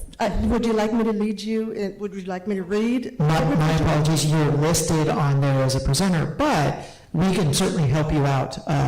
So if we can scroll down here, G to the red areas. Do you want me to go ahead and read the revision? That way. We can summarize it. I'm sorry? So this basically governing board provision C and D note that school site visits by committee members really do need to be arranged through the bond program manager. And then of course it stipulates that an alternative contact should the bond manager be unavailable, it would then go through the governing board liaison. And in that way, there's a structured process for members of the bond oversight committee to be able to get out there and visit schools.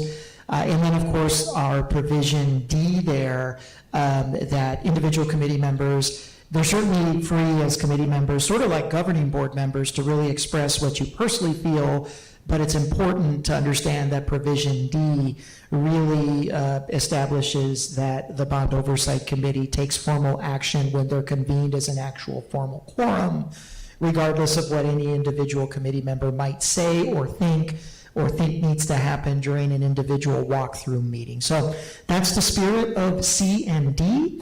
And with that, I don't think we have any more revisions other than those two provisions. Yeah, those were the only two revisions. Thank you, Dr. Trujillo.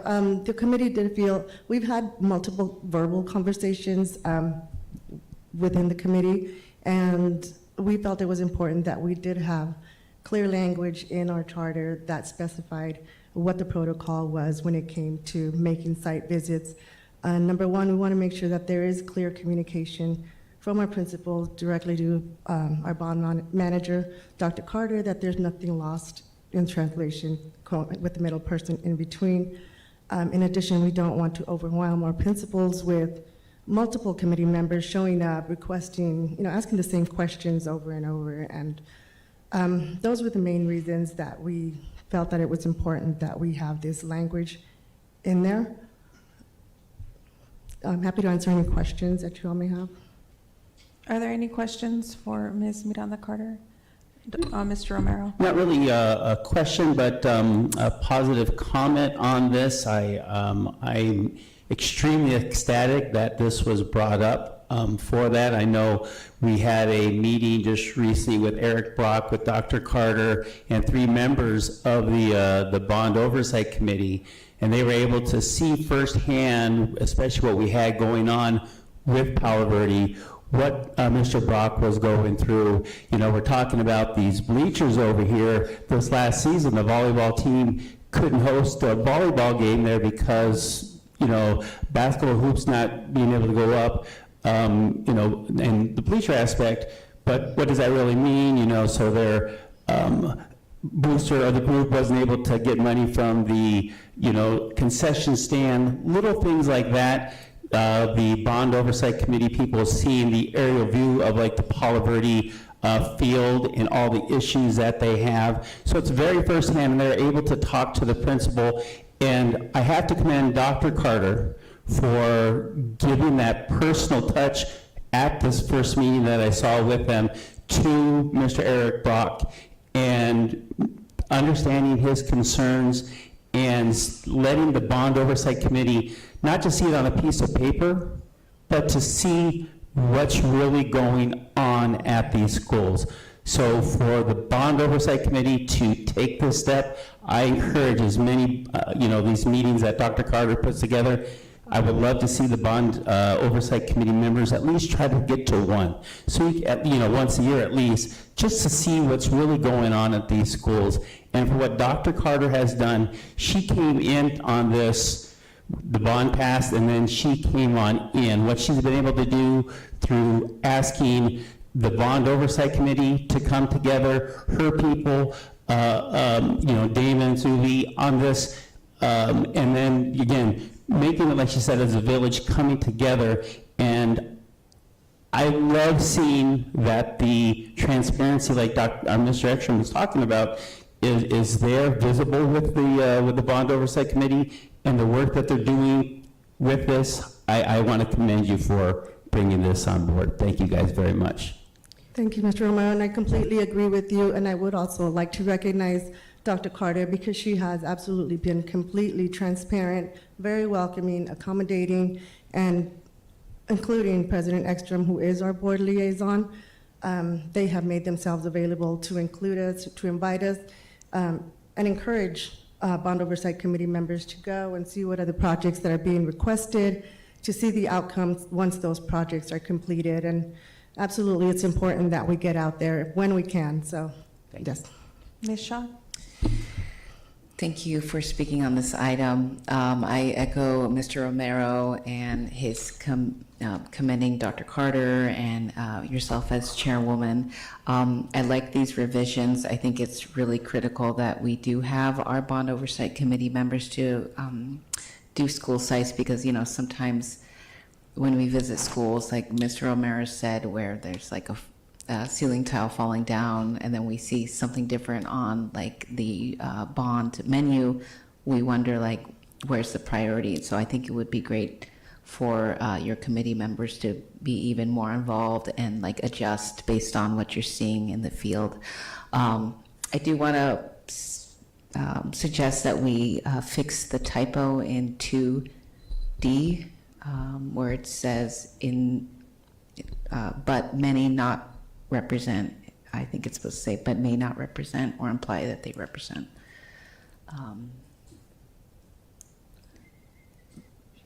And that's it for me. Thank you. Do you see There's that? a typo, you said? Yeah. But may not represent but or may imply. not represent. Isn't it supposed to say, but may not represent or imply that they represent the Bond Oversight Committee as a whole? So the second line in 2D right there, yeah. Maybe I'm wrong, but I think it's supposed but to say many, may. got you. Yeah. Ms. Luna Rose?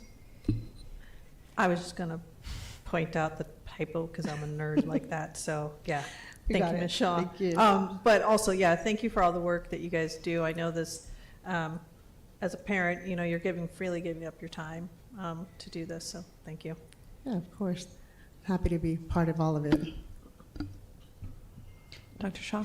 I'll move the item with the typo corrected. I'll second. The item has been moved by Dr. Shaw and seconded by Ms. Luna Rose. Any other discussion? All those in favor say aye. Aye. Those opposed, motion carries. Thank you. Thank you. Ms. Thank you. Leon Carter. And to all of the board members that are here, we appreciate your service and your time. I just wanted to let you know that Ms. Dawn Bell is also online. So. Oh, awesome. We Thank have you. A few more. Thank you. Next, we'll move back to item 8.2, the extension of the 24-25 TEA consensus agreement between Tucson Unified School District and Tucson Education Association. Dr. Trujillo. All right. Final time as a formal presenter for our team, Maricela Mesa, talking about the extension for the TEA white collar and the TEA TDRB TERA agreement. Ms. Mesa? Thank you, Dr. Trujillo, President Ekstrom, governing board members. I have been here before to ask for an extension on these agreements, but this is the last time. And it's not the last time because it's my last meeting. It's the last time because next board meeting, the agreements are coming here for your vote. So we have been working diligently with TEA, and we ask for this one last extension. I'll move the item. I'll second. The item has been moved by Ms. Luna Rose and seconded by myself. Is there any discussion? All those in favor say aye. Aye. Aye. Those opposed, motion carries. The motion carries 4-0. Dr. Shaw's left the dais. Thank you. So that would suggest a successful ratification. That does. That's correct. Wonderful. Good news on this Tuesday evening. So we'll look forward to that agenda item on the 15th. And then Thank you. item 8.3 is the extension of the 24-25 TEA white collar and food service agreement between TUSD and TEA. It's the same thing. So moved. I'll second. The item has been moved by Ms. Shaw and seconded by myself. Any discussion? All those in favor say aye. Aye. Those opposed, motion carries 4-0. Dr. Shaw is not on the dais. Thank you. Thank you all.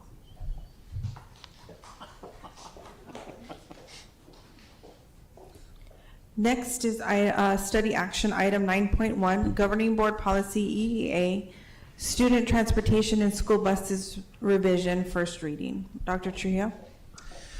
President Ekstrom, members of the governing board, I do believe Mr. Ross will be working with us on this first read, but just sort of context, our hearts are still with the Hollinger community as they continue to mourn and grieve the loss of a beautiful young child, a first grade student who tragically was hit by a car after getting off of a city bus and crossing a very, very busy street.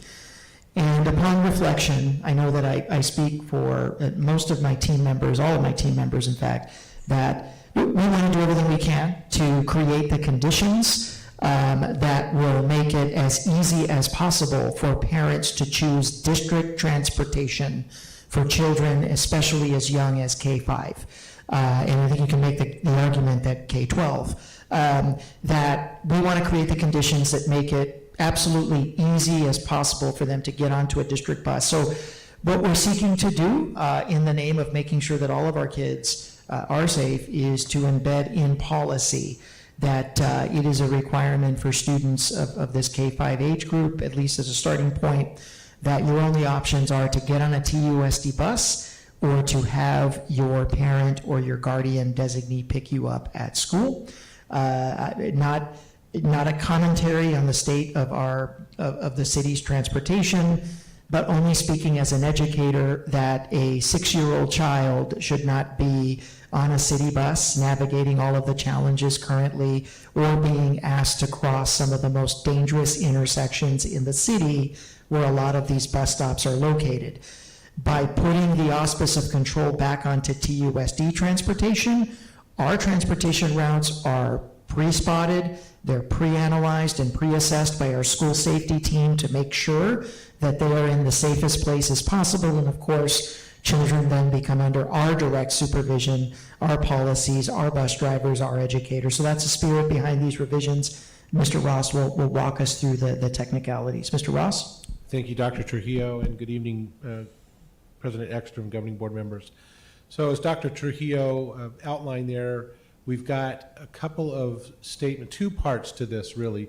The first is a policy statement, proposed policy statement, that district transportation or parent pickup for students, and you'll see we've got K-5, K-8, and we can talk about that in a second. Those are the official encouraged modes of transportation for students to get to and from school.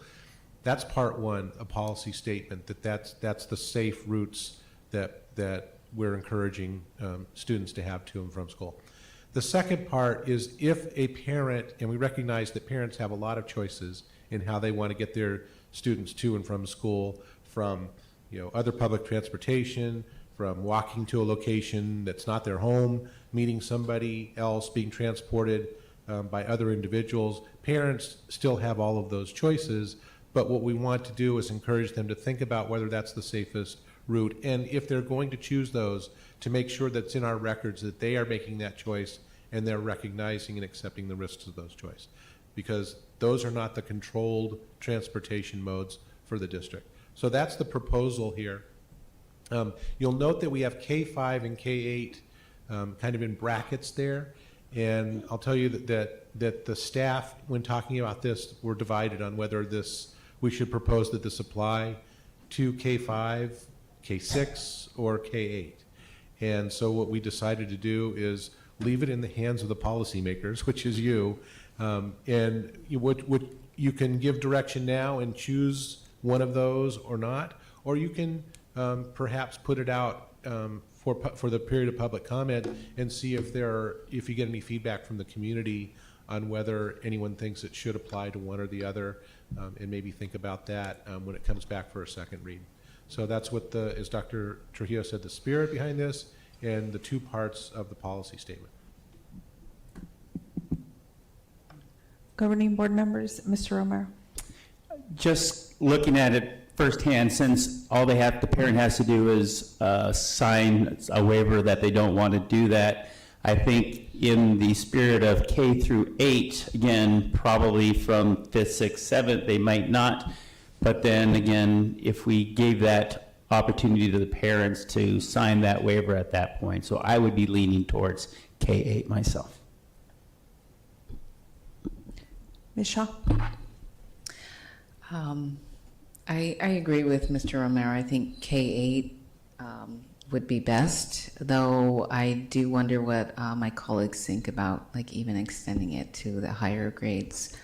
I think it can, boost our attendance, potentially maybe reduce chronic absenteeism, definitely make our schools safer and students safer as they get to and from school. I think logistically, K through 12 might be tough, but I think it might help our other issues if we at least have that conversation with parents up front.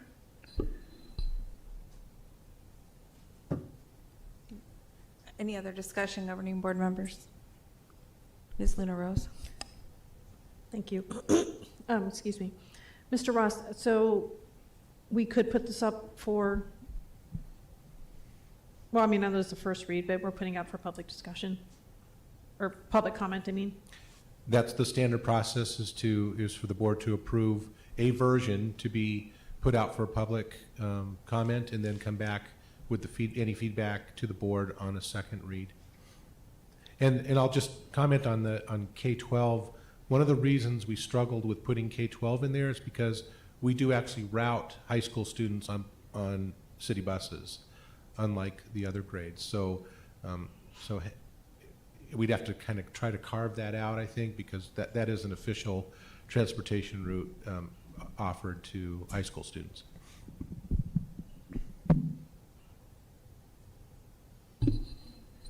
Ms. Shaw. Mr. Ross, can you talk about if this revision passes, like what are the steps we're going to take? I see this as being easier to implement at the beginning of the year during registration. However, like I do think we need to have a conversation with parents, whether it's like in a text or like a letter home about safety on buses, talking to your students if they do go on the city bus and, assessing their experiences. And so is there any, like, what's the work if it does pass? Well, you're right that it seems easy on the front end to implement this during registration, and we've already asked the folks who do the online registration to start thinking about this, anticipating that it might be implemented.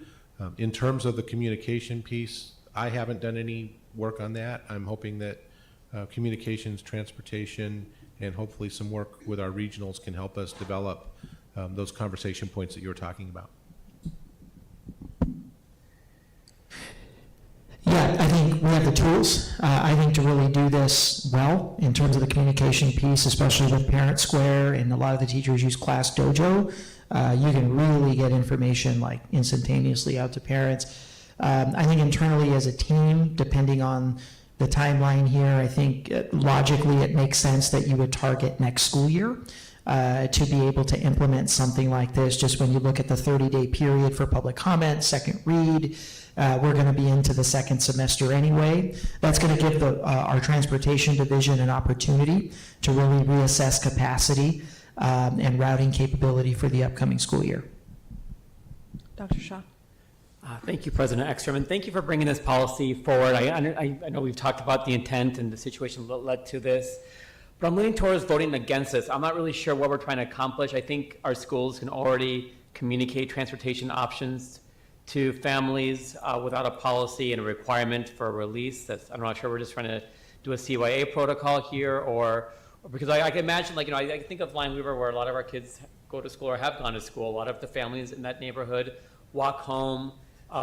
And especially in the later years, 4th, 5th grade, a lot of them, are we going to make busy parents come into the office to sign a waiver for this? Is it going to be electronic? Then if it was electronic, are we really communicating to them more than we need to communicate otherwise? So and then we can get it to public comment, but let's be honest, we're not going to get any public comments on this. And so it's going to come back to us a month from now with hardly any comments, if any, and we're going to be left where we are now in terms of whether this is going to have more burdens for the schools and parents and not really accomplishing anything useful. Mr. Ross, Dr. Trujillo. Thank you. I just want to clarify that we didn't put release in here. It's an acknowledgement. So it's not that we're having anybody waive any rights that they may have. We just want to provide information and acknowledgement that they received the information. So we specifically didn't make it a waiver or release.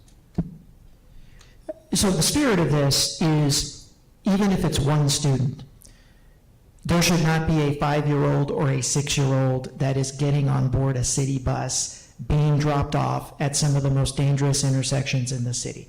So even though we have Parent Square and we have Parent View and we've got Class Dojo, there are still a lot of families that don't check their email, that don't have access to email, don't check, they get busy. And if a phone call or an old school communication home that says, we need you to come to the school, if that's the first time that they learn that transportation is universally accessible, and they say, oh, okay, didn't know this, yes, I will put my kid on a bus. If that situation prevents that family from thinking there's nothing available and let's just go out to the bus stop and get the city bus, I would consider this to be a success. So it really is the spirit of looking at our youngest learners and really making sure that we are eliminating any conditions that by happenstance, which could be parents getting too busy to look at emails or not necessarily getting the phone calls. We have a very mobile population where folks sometimes are changing housing every 6 months and not updating their phone numbers and not understanding that transportation's available. This could be a stopgap that actually brings people in, and for the first time they're hearing, oh, okay, so I'm not going to be putting my kid. So that really is the spirit on this. In terms of there's no liability at all related to this. This is purely just us stepping forward and saying, we want our youngest learners on our bus. Even without this policy, parents are free to choose whatever transportation they want.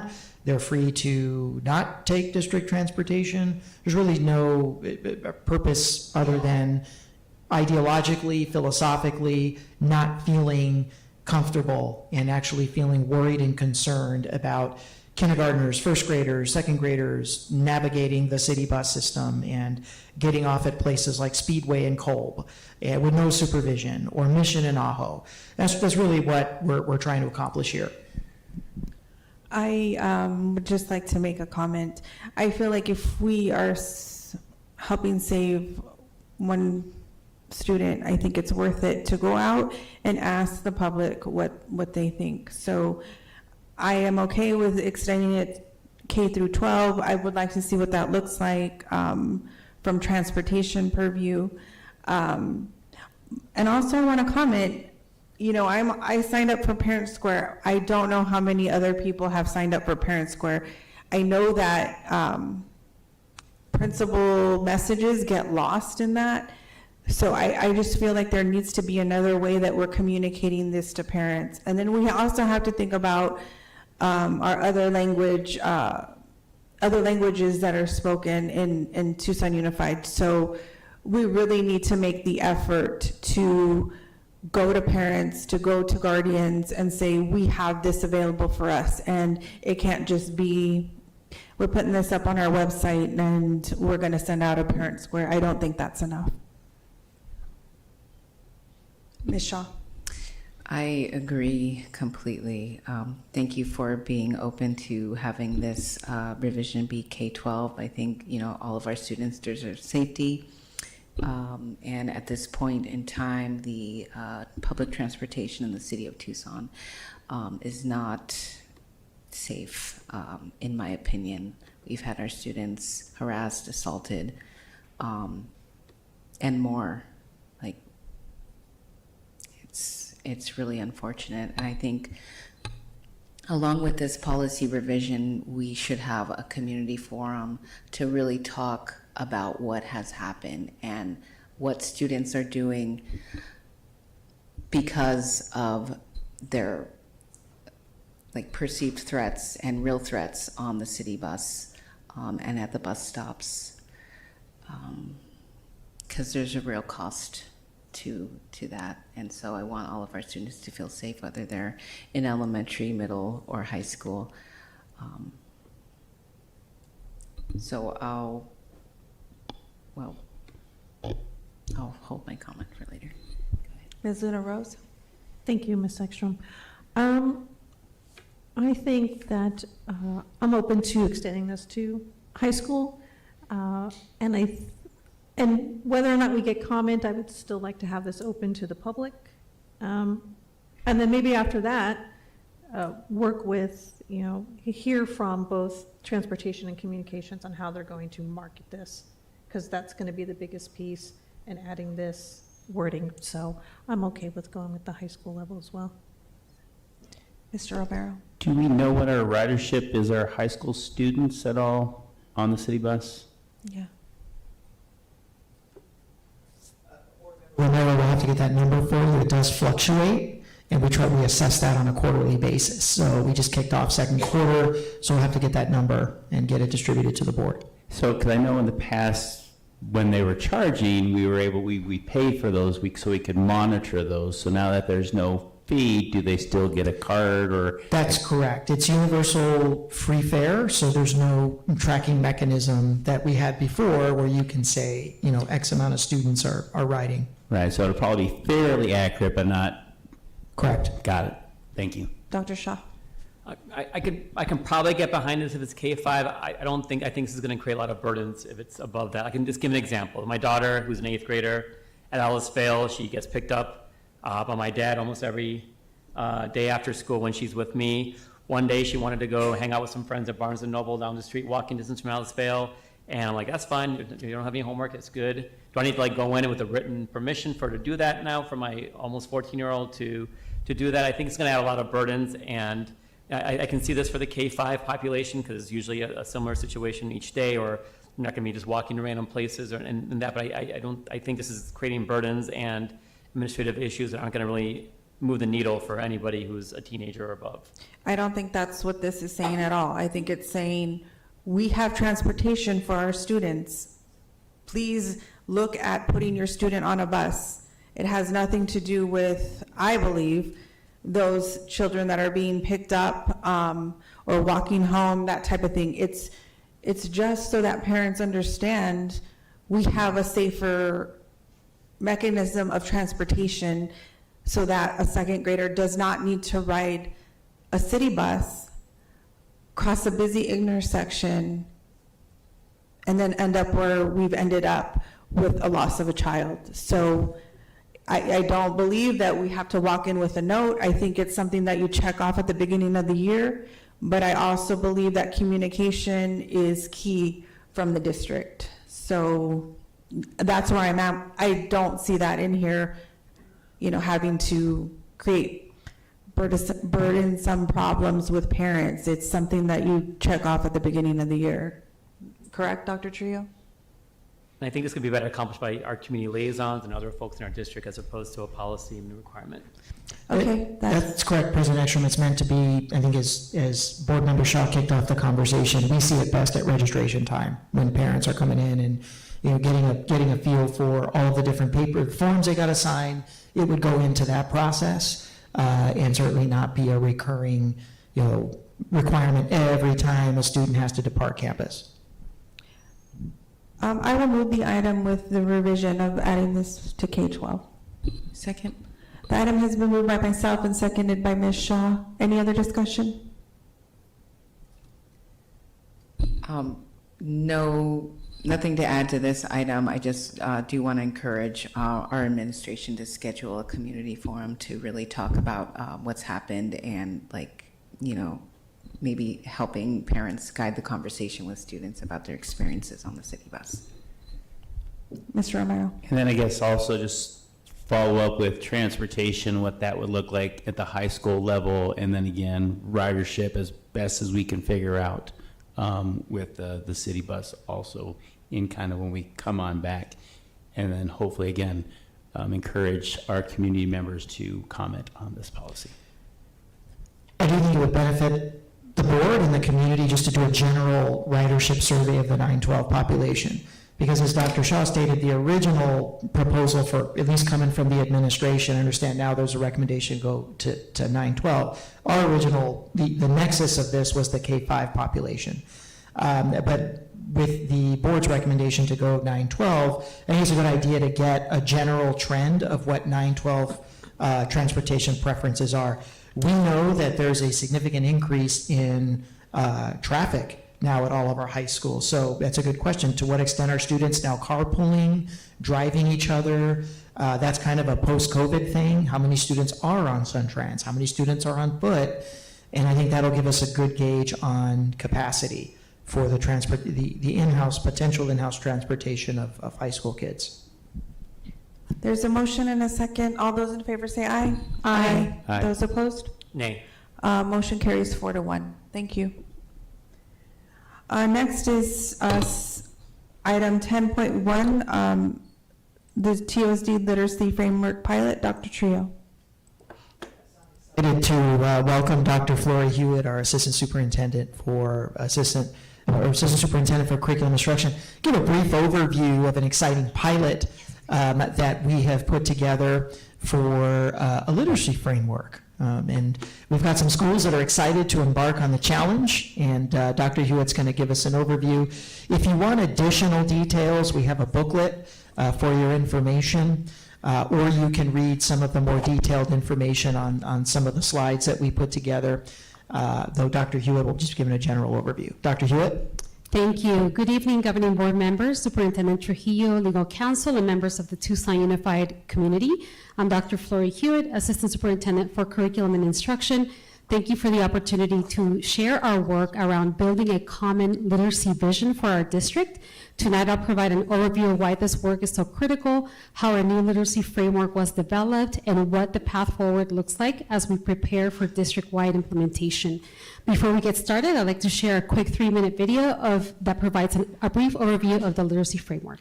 And I just want to remind you, you have 15 minutes, so. I got it, no worries. Thank you. I promise.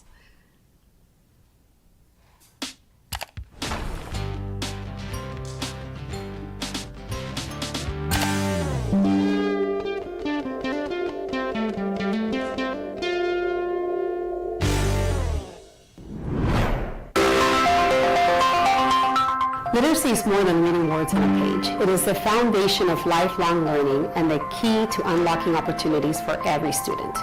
At Tucson Unified School District, we firmly believe that literacy is a fundamental right, and that's why we have developed a literacy framework that's founded on evidence-based practices and on the science of reading to ensure that all students have access to high-quality literacy instruction. Our framework is built on Scarborough's reading rope, which illustrates how language comprehension and word recognition are woven together to create skilled readers. This interconnected model guides our instructional goals and ensures that every learner receives the support needed to grow both as a reader and a writer. The framework focuses on the essential components of literacy: language comprehension, background knowledge, vocabulary, language structure, verbal reasoning, literacy knowledge, oral language, and cultural responsiveness. Word recognition, phonological awareness, phonics and decoding, and sight recognition. Writing development is also central to the framework. Students build skills in critical thinking, syntax, text structure, writing, craft, and transcription. These strands ensure that writing is purposeful, precise, and connected to reading. Instruction is structured through daily reading and writing blocks, a minimum of 90 minutes of reading and 30 minutes of writing. Each day ensures that students receive systematic, explicit, and engaging instruction. Independent reading, small group lessons, and targeted interventions provide multiple entry points for all learners. The framework also provides grade-level templates that show how literacy skills build year after year. This vertical alignment ensures that instruction is cohesive across classrooms and that no matter where a student begins, they are supported on a clear pathway to literacy proficiency. Literacy instruction begins with all of us, but it extends beyond the classroom. Families, schools, and communities all play a role in developing and nurturing confident readers and writers. Together, we are opening doors for every student, preparing them for success in school and in life. All right, so now we'll transition to the presentation. So the purpose of tonight's presentation is to explain the urgent need for our unified literacy framework. We're going to show how it aligns with Arizona state standards, the science of reading, and our district's Triple Crown of Excellence. We're going to highlight some expected outcomes for students and clarify the supports and next steps for our schools. So I'm not sure if the presentation is up yet, but I'll explain the why. So our data tells a story. In grade 3, our reading proficiency has remained stagnant over the last 3 years. In grade 4 is our strongest performing grade, but it shows little to no growth. And in grade 5, it has been our lowest performing, though we did see some improvement last year. These results have revealed that while many teachers are working incredibly hard, our system lacks coherence, so students' literacy experiences vary widely by school or by teacher. Our literacy framework ensures that all students, no matter where they attend, receive the same foundation of strong evidence-based literacy instruction. And Jean, I am clicking through and it's not clicking. There we go. Okay, so why the framework was created. We created a framework to establish clarity and consistency in how literacy is taught. It anchors instruction in research, and it provides a clear picture of what effective Tier 1 literacy instruction looks like across all of our classrooms. It helps teachers know exactly which components to emphasize, such as phonemic awareness, phonics, fluency and vocabulary, writing and comprehension, and how those build over time. In short, it is a roadmap for ensuring equitable access for literacy opportunities for every child in TUSD. Now, this work was not done in isolation. It's not letting me click through. It was created by more than 24 educators representing multiple roles in our district. We have teachers, curriculum support providers, principals, language acquisition coaches, and directors. And some of them are with me here tonight. So if you were part of the contributing for this framework development, please stand. I'd like to recognize you and your work. Thank you so much. This collaboration really reflects our district's strength. When we bring together experts from our classrooms and departments, we create meaningful, sustainable change. I want to extend my deep gratitude to every contributor whose expertise and time shaped this work. I also want to extend a thank you. And can you just click through? Next one, keep going. There we go. More. See, I told you it was going to be fast. If I could click through it, it would be. All right, keep going. There, okay, so these are the folks that helped develop this framework. I also want to extend a thank you to the Arizona Department of Education. They provided meaningful feedback for us that further strengthened this work. So we can go to the next slide. Our literacy framework is grounded on a few core beliefs. Number one, that evidence-based practices is essential, that every classroom has to reflect what research tells us works. Equity and access, every student deserves consistent, high-quality literacy instruction, and we want to make sure we have a comprehensive approach. Reading and writing develop together, and instruction has to address all those critical components. There is also a shared responsibility that literacy begins at birth, and families and schools and the community all play a role. All of these values guide our decisions and what we mean by high quality instruction. Briefly, I'm going to talk about what the science of reading is and what it's not. The science of reading is not a program. It's a collection of decades of multidisciplinary research on how the brain learns to read. It tells us that reading has to be explicitly and systematically taught, especially in the early grades. It's not simply a phonics drill. It integrates language, comprehension, and vocabulary in a structured way. Our literacy framework translates all of this research into clear classroom practice for our teachers. So I'm briefly going to touch on structured versus balanced literacy. Many of us were trained in what's known as balanced literacy or traditional typical literacy, and it is a well-intentioned approach that emphasizes meaning making, but it often lacks explicit phonics and decoding instruction, as opposed to structured literacy, where those foundational skills are taught explicitly, systematically, and in sequence so that students gain both decoding ability and comprehension. The research is clear. Structured literacy benefits all of our students, and it's transformative for struggling readers. That's the shift this framework supports from intuition-based to evidence-based teaching. Okay, so as far as the framework overview, you briefly saw it on the video. We're going to focus on language comprehension, which is building that background knowledge, vocabulary. It also has that word recognition, developing that phonemic awareness, phonics, and of course, writing, which is integrated daily to strengthen reading comprehension. As far as our implementation plan, we begin piloting this framework in this fall already in several schools. So I'm going to share briefly. We have Eric. Ooh, now it went like crazy. I'm not doing that, I promise. It's probably Dr. Shaw. Okay. Let me see here.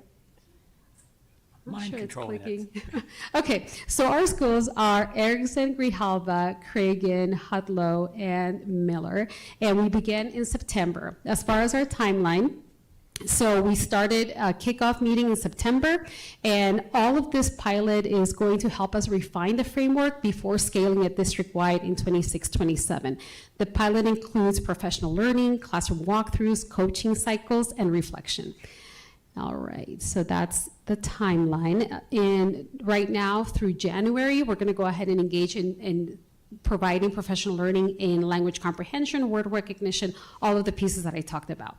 In the summer, we are hoping to do a district rollout planning, and each of these phases are gonna help build knowledge, practice, and reflection, ensuring that both our teachers and schools have clarity and support. Some of the expected outcomes, we have short term, which we hope to have greater instructional consistency and shared literacy look-fors across our classrooms. In the medium term, having growth in early literacy benchmarks, so we'll see that growth in our data, in our ASA, DIBELS data, and in the long term, having a culture of literacy excellence where every teacher understands their role in developing readers and writers. All of these outcomes tie directly to our triple crown around high quality instruction, PLCs, and curriculum access. In closing, this literacy framework is more than a plan. It's a commitment from us, a commitment that every child deserves the right to read, write, and to thrive. And by aligning all of our practices to the science of reading, building system-wide coherence, we are setting the foundation for lasting success. So thank you, board members, for your leadership and your continued support. And I welcome your questions and feedback at this point. 8 minutes left. That's not bad. Actually, it's 4:20, but governing board members, are there any questions for Dr. Hewitt? Ms. Shaw?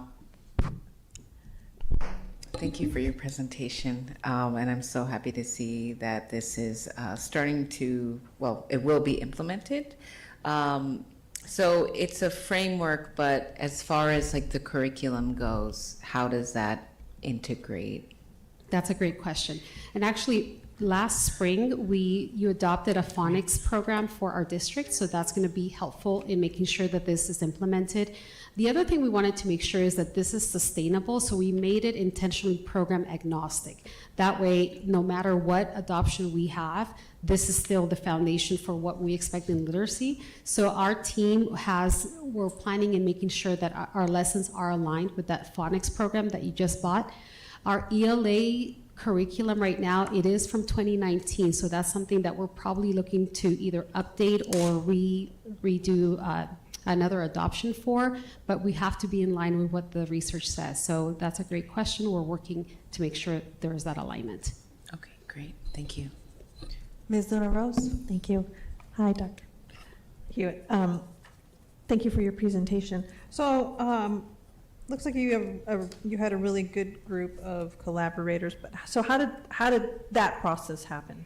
Well, it started in the spring of 2024. I sent a survey out to many teachers and MTSS CSPs in the spring, so I recruited in the spring of last year. And we developed the work through 24-25, and we met several times throughout the year during afternoons and all of that to develop this framework. We sent it to the Arizona Department of Education for feedback, and we had some incredible people that helped refine the work. And actually, I would like to recognize Jennifer Brancrisciuto, who's the designer behind this framework and put it all together for us. So yes, that's how it came together. Thank you. Dr. Shaw? Three things I wanted to ask. First of all, if you can introduce the actual members who are here tonight, my name and then what their roles are in the district. Second, if you can, I'm sorry if I lost it. You were going through it very quickly, and thank you for going through it quickly. But so what is actually different? Like, what are we doing differently to help with literacy for our students in the 5 pilot schools that aren't doing in the other schools? And then with your pilot project, so what are you measuring in terms of success? How long is a pilot for? And how will you know if this pilot is working? Okay, so absolutely. Let me introduce the members. So if you were part of the framework, if you could quickly stand up, please. So we have Nancy Grimm, who's one of our teachers. We have Jennifer, who's our designer. We have Irina Gomez, who's our language acquisition coach. Anna Manzano, who's also a coordinator for two-way dual language. Pat Sandoval-Taylor, and Dr. Rosalinda Rodriguez, who's directors in curriculum and instruction. So those were some of the members that participated. As far as what we're doing differently, we have to have a cohesive system around structure, systematic phonics instruction in the early grades. So making sure that students understand the coding piece, how letters and sounds work together to decode words. So it has to be very systematically and structured and explicitly taught. And within the framework, you'll see examples of what the look-fors are, and that's going to be very different in terms of making sure that it's structured. So we're making sure that it's structured literacy. I think the best way to explain it more explicitly as you walk into a classroom, the balanced literacy approach, which is in the predominant majority of classrooms that you see now, you're going to see the 5 pillars of literacy: phonemic awareness, phonics, reading comprehension, vocabulary fluency. You're going to see them taught through the act of reading. As students are reading, teachers are facilitating these guided reading lessons, trying to, during the act of reading, actively teach these tenets. You'll also see a characteristic of these balanced literacy classrooms is a lot of times students engage in individual independent reading, which a lot of the research is starting to say is kind of detrimental to their literacy growth, because you have to build a base and a strong understanding of phonemic awareness and phonics. So what the literacy framework does is it follows the science of reading that says you have to separate out phonemic awareness and phonics and explicitly teach it as a pre-reading activity, as a pre-reading fixture before you set students out on reading, independently or collectively.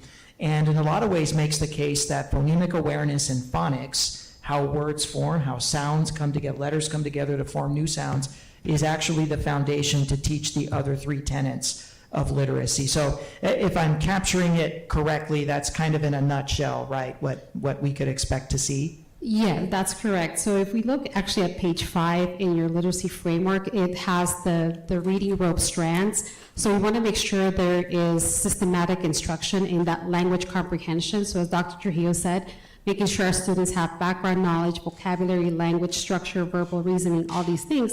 But if you notice on the bottom piece, word recognition. When students recognize the letters and that letters have sounds and those sounds working together make a word, then that's where we need to start, making sure that that's very systematic and is structured and explicit for our students. In terms of the pilot, so we started with these 5 schools. It's going to run from now through March. We have literacy coaching cycles at the school site. We're having specific coaches going to each school site, providing professional development, doing walkthroughs, looking for those look-fors, refining, working with teachers during PLC time to make sure that we're maximizing our instructional minutes. That's one area where we struggle as a district, making sure that that reading block is really tight. So what are you measuring? Like, how do you know this is successful, and how do you know that you want to roll this out to other schools? So we're going to go ahead and look at our data and our trends. We'll start with the walkthrough data, but also our DIBELS data and our performance data on the iReady. So we'll use our benchmarks to see how that's going, and also feedback from the schools as far as those reflections. Ultimately, our AASA results, at least in grade 3, we'll be able to see if there was any growth or any impact in those schools. Mr. Romero and then Ms. Shaw. So on this plan, so we got these 5 pilot schools that we've got going. Why did we choose these 5? They volunteered, so Okay. I had to select volunteers. All right. Now, we're kind of finding out this measurable because it looks like they want to run this out and come out to 26, 27. And then going back to the why, grade 3 reading proficiency in the last 3 years has been stagnant. You had mentioned something when you were talking, answering Dr. Shaw's question. You had mentioned the early grades. When you say the early grades, what grades are you refer to when you say early grades? Typically, that's K1, 2, and then in 3rd grade, we have the big assessment. So kindergarten, 1st grade, that's the early grades, yeah. Okay, so in our why, if we're at grade 3, reading proficiency in the last 3 years has been stagnant. Are we focusing really on 3rd, 4th, 5th grade, or are we focusing on K1, 2 on this program? Yes, it builds over time. So if we have a really good foundation in those very elementary grades in K1, 2, then by 3rd grade, we should expect to see those outcomes increase. In 3rd grade, we are still seeing there are some gaps in those foundational skills, so we want to make sure we target those as well with this framework. Because I know we're building on top of our earlier grades here. So is our goal for Y so that we're seeing whatever we're doing our K1, 2, so that our 3 is not just sitting at a stagnant and we're in that upper projectile where they are proficient at grade 3 level at grade 3. Correct, and also identifying gaps that students come with when they come in 3rd grade. So in 26, 27, our current 2nd graders going into 3rd grade, they will have some gaps in phonemic awareness and phonics. So this provides a little bit of a blueprint of what to expect and what are those look-fors in that 3rd grade in terms of phonemic awareness. What should those students be able to do at that grade level? And what are we doing if in kindergarten they're not ready for the 1st grade? We haven't prepared them for the 1st grade level or the 2nd grade from the 1st grade level, et cetera, et cetera. Our teachers are working incredibly hard to make sure that the students that come into our classrooms are getting the instruction. However, we need to have a little more emphasis on that structured, explicit teaching. So that comes from us in terms of making sure our teachers are trained in our new phonics program that we purchased, for example, making sure that they have a structure on what that looks like and what are the look-fors for that explicit phonemic awareness phonics instruction. Okay, and of these 5 pilot schools that we have, do we have information that you can give us of what each school currently has for their proficiency for each of the grade levels in those schools? We can get that for you. We have that with our iReady pre-data that we have for our beginning of the year assessment. So we can get that for you, but I don't have it off the cuff.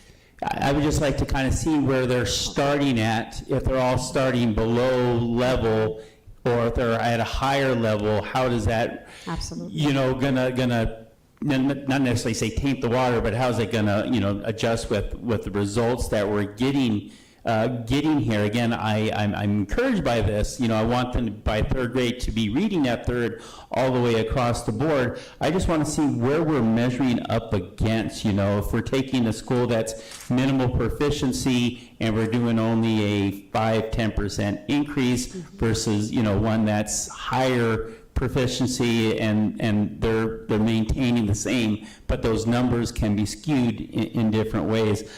Again, I think that 1 year is too short of a runway to actually to implement it all the way across. I know we need to do something, but I think the biggest thing would be to find out where our proficiencies are now, and then after this first year, kind of see where we've gone from that point.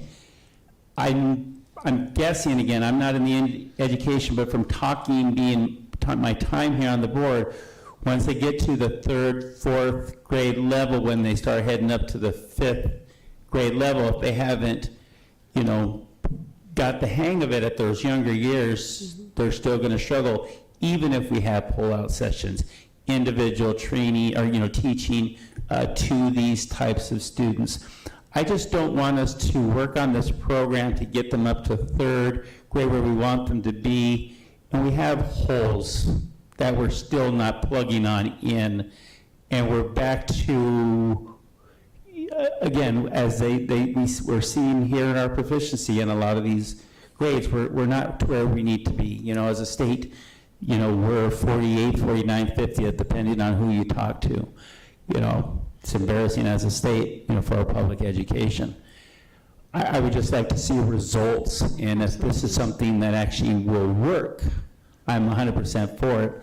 I just don't want us to throw things at it and go halfway in and not all the way in. I would love to see results and actual actionable, measurable results. Dr. Trio? Board's, kind of conceptual background, the district's journey swings from extremes, right? So at the start of my superintendency, almost a decade ago, the district was coming out of the opposite extreme. The old Success for All program, scripted reading program, drill and kill phonics worksheets really were not popular with the teachers and were not shown to be very effective, right? So then the district moved to the balanced literacy model, which is what we see as the predominant model that is here today, which features the small group instruction, the independent reading, the guided reading lessons, the read to self model. You'll go in, you'll see the stations. All of you have seen that when you visit schools. That has not shown breakthrough results, and we know that. We've seen our scores. But what more and more the research is telling us is that you have to have an explicit focus on phonics and phonemic awareness, the function of letters, the sounds that come into existence when letters join. And that has to be very, very intentionally and explicitly taught within the framework of a full-on literacy framework as what we've seen here today. So I think that it is wise to really look at these 5 schools, and we've got the data points, and then assess and see how far maybe we can go in 26, 27 in terms of expanding out. I will say that as you travel the district, you're gonna find teachers that are in the pro sort of balanced literacy camp, and you're going to find teachers that are big fans of the science of reading and the literacy framework. And so what Dr. Hewitt has done is she's taken these 5 schools that have raised their hands and say, we want to do phonics. We're interested in phonics. We want to see phonics as a focal point. And so we're using sort of the coalition of the willing to really move in and implement this framework and then see where we're at for potential wider expansion of a rollout. Ms. Shaw, did you have another comment? Well, I appreciate Mr. Romero's line of questioning. I do wonder, like, for students who are in 4th and 5th grade and may not be strong enough, like, how can we utilize this framework for our other students who are older but may not be where they need to be at this moment? Yeah, absolutely. So typically we, of course, identify those gaps, and we have MTSS systems in place to make sure the students are getting those additional interventions. Your tier 1 is your basic, so you'll see in the framework, it'll say in the grades 4 and 5, what's expected for your tier 1. For those tier 2, tier 3 students, then they have the specific interventions that are designed for them.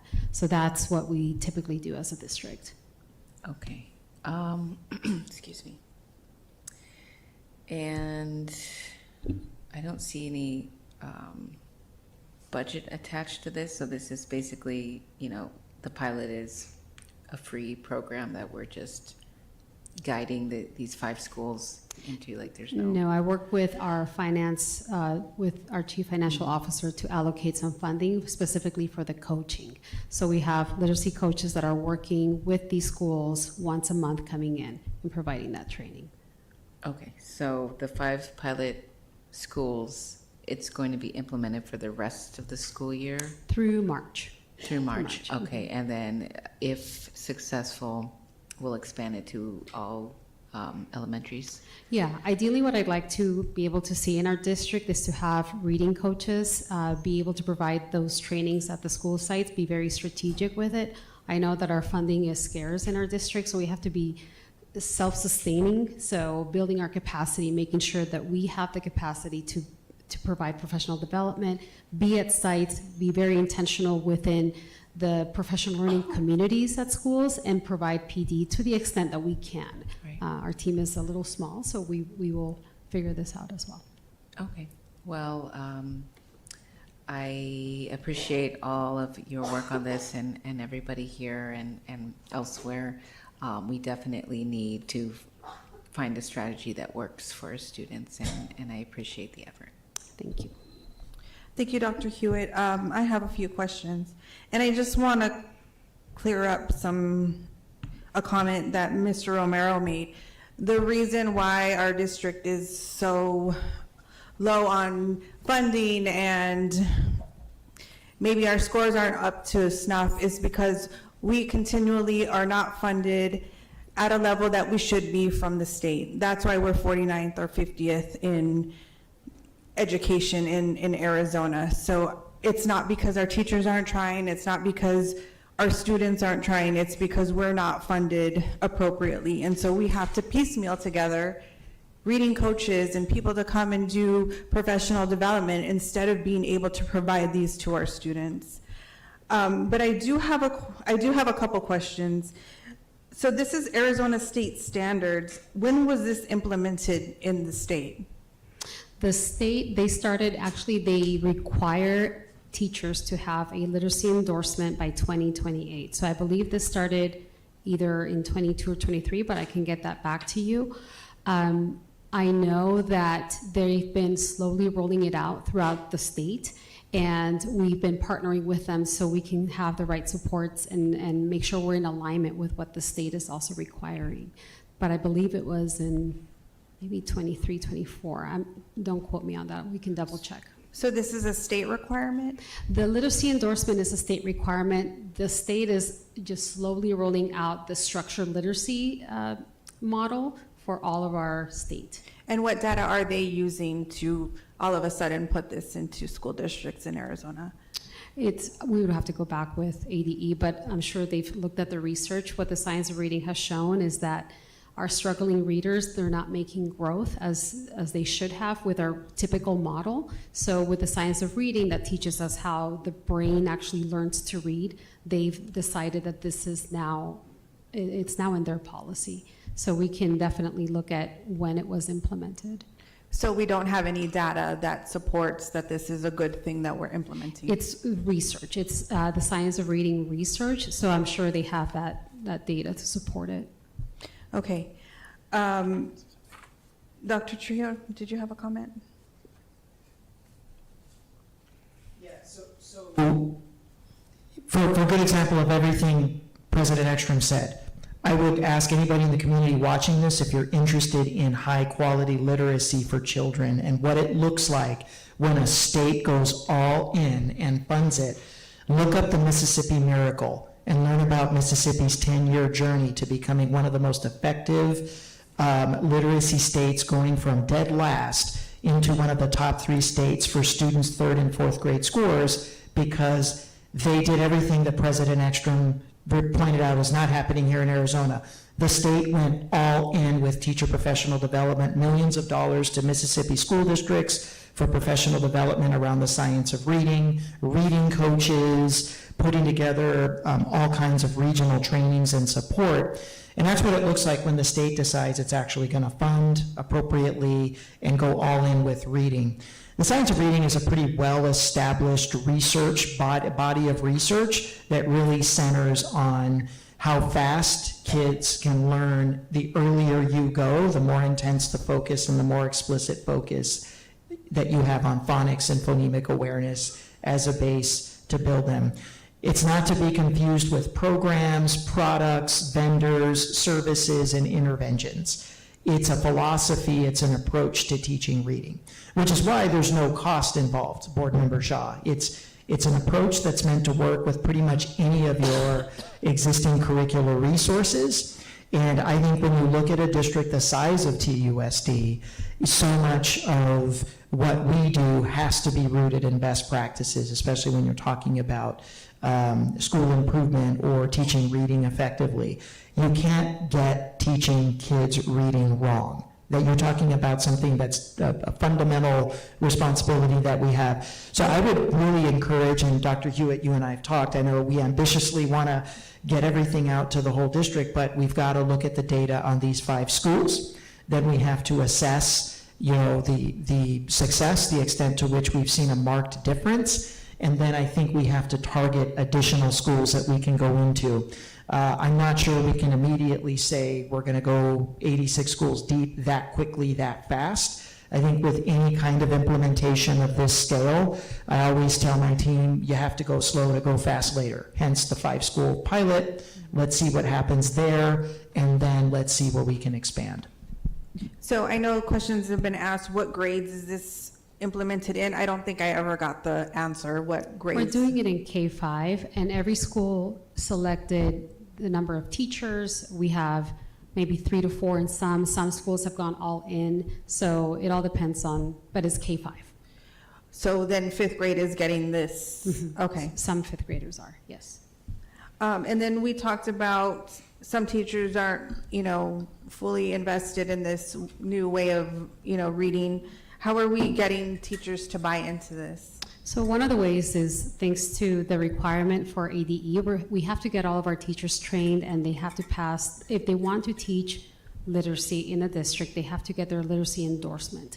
So one of the ways we have been offering letters training, which is a program that teaches this very explicitly. So that's one way. The other way is through partnerships with PIMA and ADE as well, having additional courses for our teachers to get their literacy endorsement. So that's one way. This is another component and layer to our literacy framework.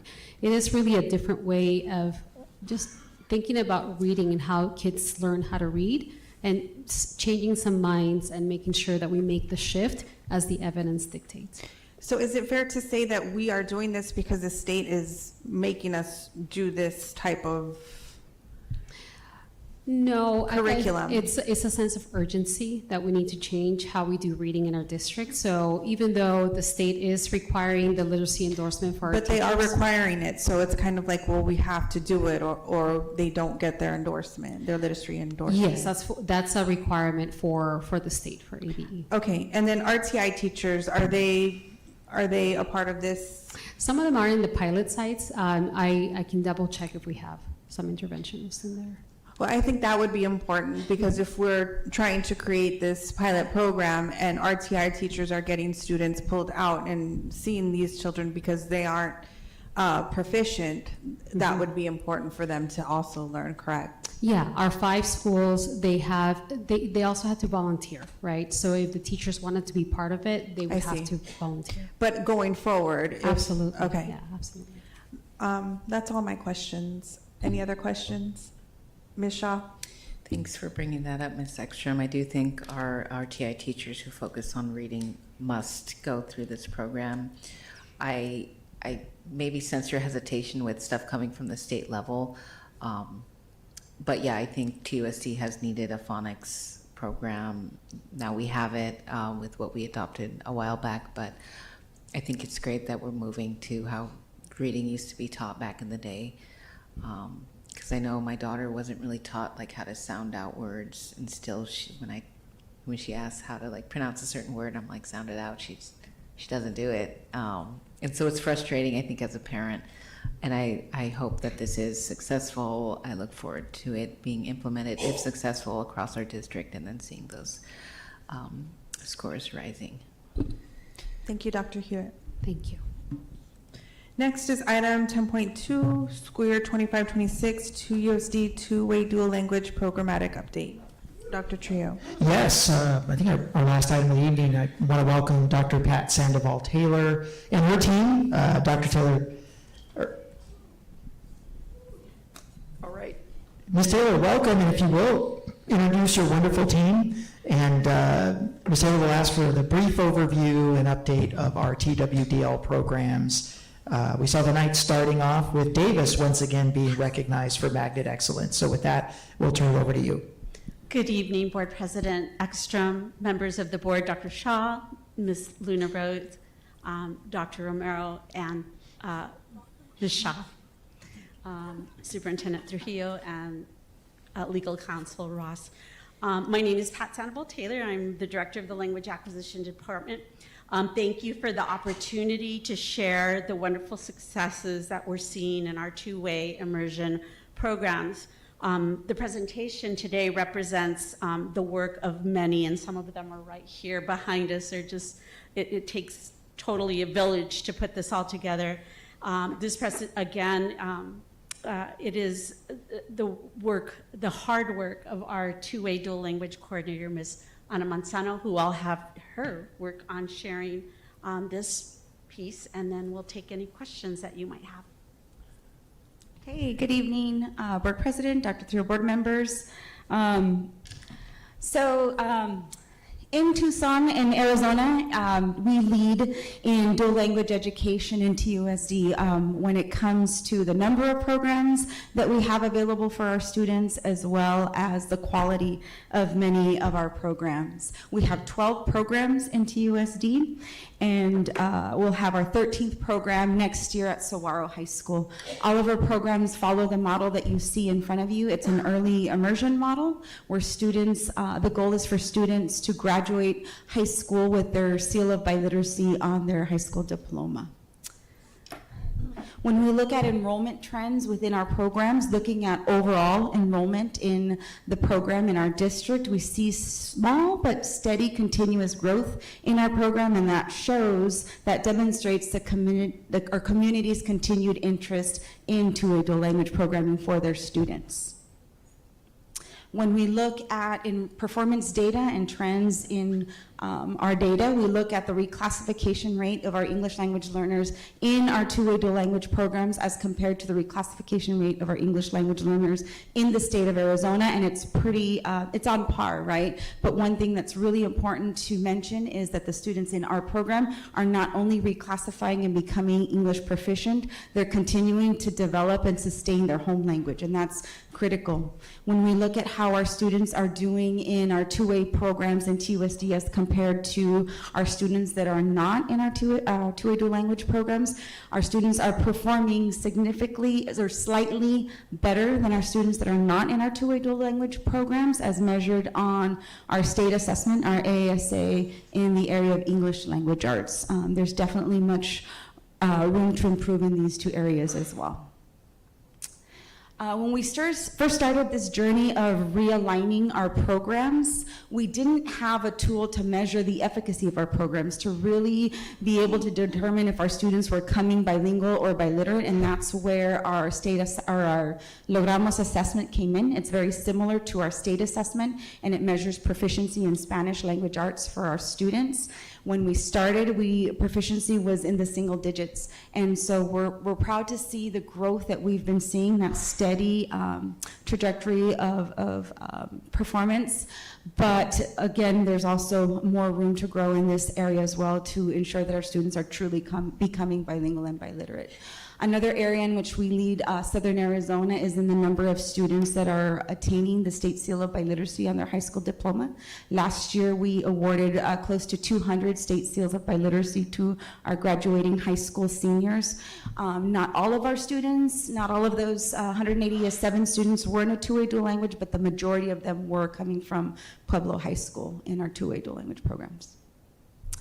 As we continue to work to strengthen and build our programs, we have to ensure that we're aligning practices to the 3 goals of bilingual programs. That's ensuring bilingualism and biliteracy for all students, high academic achievement, and social cultural competencies. When we started this realignment process years ago, we would take our instructional leaders to visit exemplary sites in California that were in full implementation. And one of the common trends that we saw across all of these programs was the implementation of rigorous instructional strategies through GLAD, and that's how our GLAD journey in TUSD started.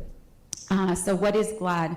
GLAD is an acronym that stands for Guided Language Acquisition by Design, and it is a series of research-based instructional strategies that allow teachers to deliver rigorous content through these instructional strategies in a second language. The focus is on building and developing students' oral language, their literacy, and their academic language.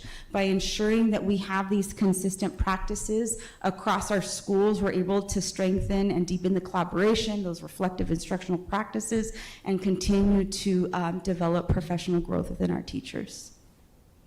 We started our journey with our professional learning and our coaching series through GLAD first by establishing a strong foundation, and that was through the collective commitments of these amazing leaders that we have here today, and my very small but mighty team that is here today. Developing those collective commitments and collaborative partnerships to provide these workshops. It started with a one-day workshop on giving teachers an idea of what these strategies were and providing them the time and the space to practice these strategies in their classroom. We came back again for a 3-day coaching series where we went into the classroom and these strategies were demonstrated and modeled for our students while our team coached our teachers through what they were observing.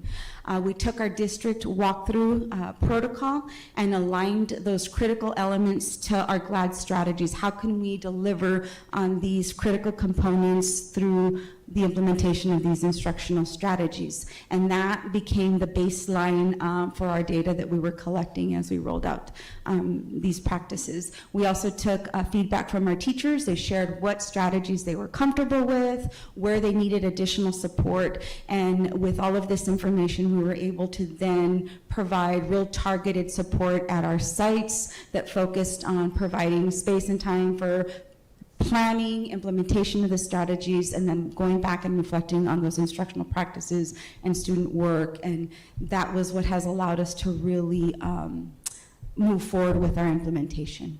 So when we look at what research tells us in regards to how do we transfer what is learned into practice, we know that a one and done workshop doesn't work, right? And what we were seeing was very low implementation. Again, it wasn't until we were able to, as a team, my amazing team here, along with our site leaders, to really partner and work collectively together, we were able to then not only provide workshops and training, model lessons, provide real intentional feedback through coaching, and the opportunity and space to reflect on their practices, that we saw implementation go up 90% at our site based on our pre and post data that was collected using our walkthrough protocol. Again, I don't want you to take my word for it. We have our instructional leaders here that are happy to answer any questions that you may have in regards to how they rolled out this implementation at their site, the impact that it's having on the professional learning culture at their site, and then impacting student achievement. Some of the major shifts that we saw in instructional practices before starting this was that we were seeing teachers deliver instruction in Spanish, but students were only engaging in English, or there was back and forth between English and Spanish, right? Now when we walk into these classrooms, you see real authentic and academic use of Spanish in those classrooms with the appropriate supports in place for students to be able to do that, along with strong collaboration amongst teachers across our sites and across the district in our programs. We saw an increase in student engagement, language-rich classrooms that really were reflective of these instructional practices. Again, that evidence was collected through our pre and post walkthrough data where we saw that engagement in academic discourse in both languages, and we saw the co-construction of the learning between teachers and students as they work together to co-construct their anchor charts and real intentional planning and with content targets as well as language targets. Again, I can't stress it enough. This wasn't possible. It wasn't one thing that allowed us to roll this out. It was that strong partnership with these leaders, with our team, with our consultants that helped us build capacity within our team to deliver on these instructional strategies, as well as really not helping our teachers see that this wasn't something in addition to all of the things that are on their plate, but as tools to deliver on our district initiatives. Again, I don't want you to just take my word for it. During our summer language symposium, we provide learning opportunities for our teachers, and one of our sessions focused on having our teachers from White Elementary and Ross Scrooge Bilingual Magnet share their journey. And this is just a small snippet of one of our teachers sharing how these instructional practices have impacted his instruction.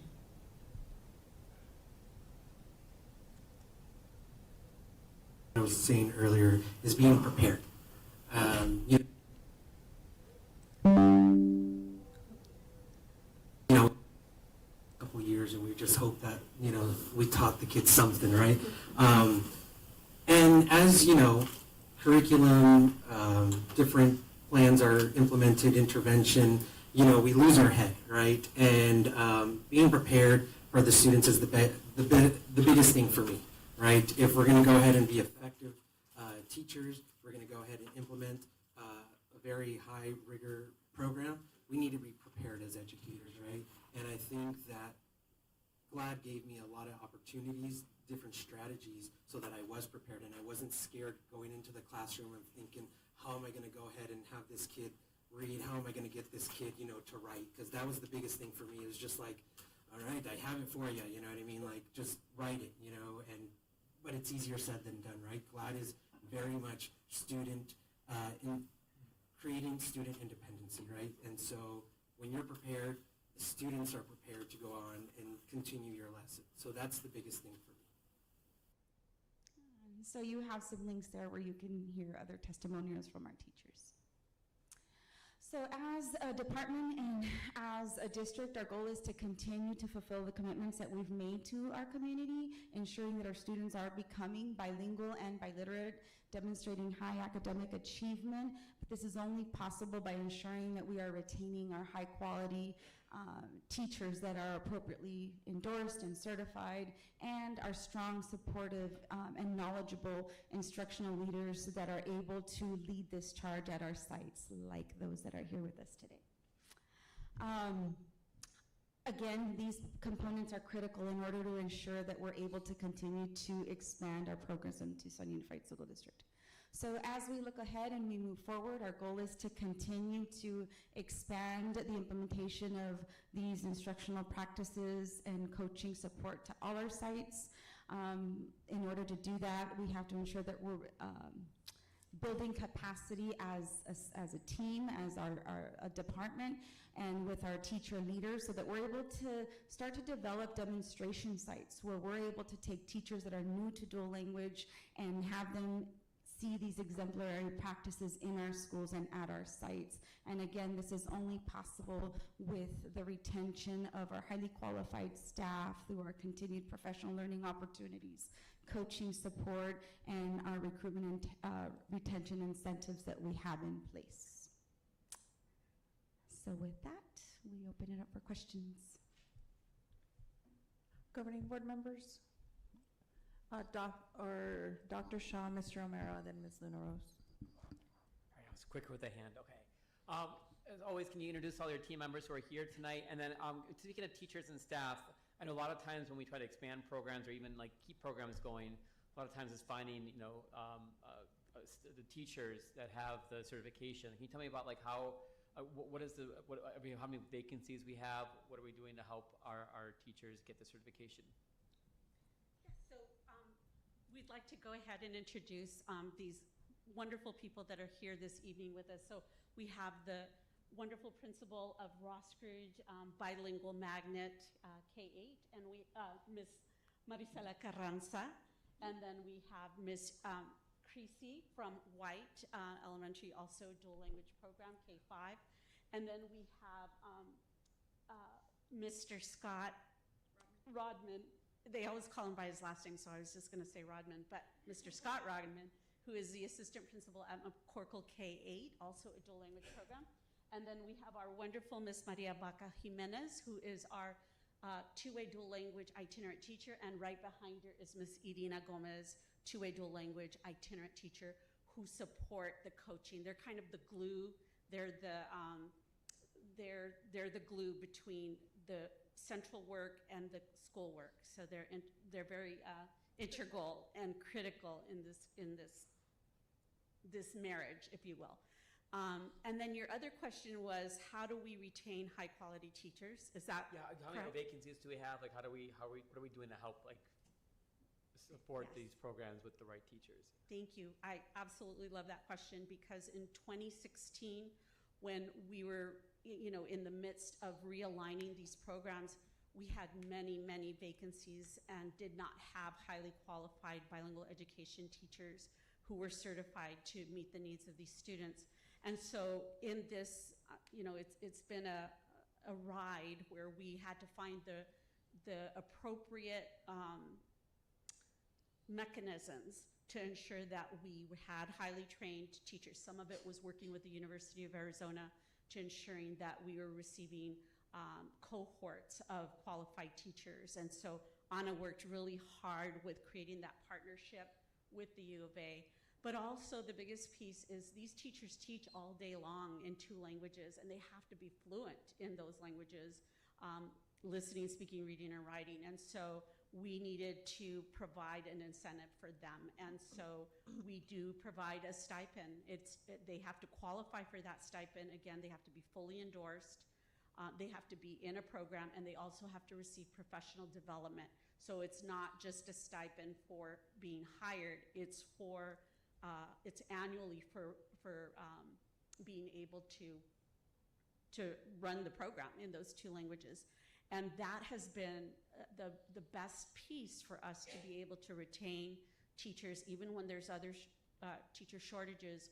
We've been able to, we have a couple spots where we struggle, and for different reasons, but for the most part of our 12 programs, we might have 1 or 2 vacancies consistently, where before there was one school in particular that had 2 teachers, like a 4th grade and a 2nd grade teacher, and we could not find qualified teachers for the rest.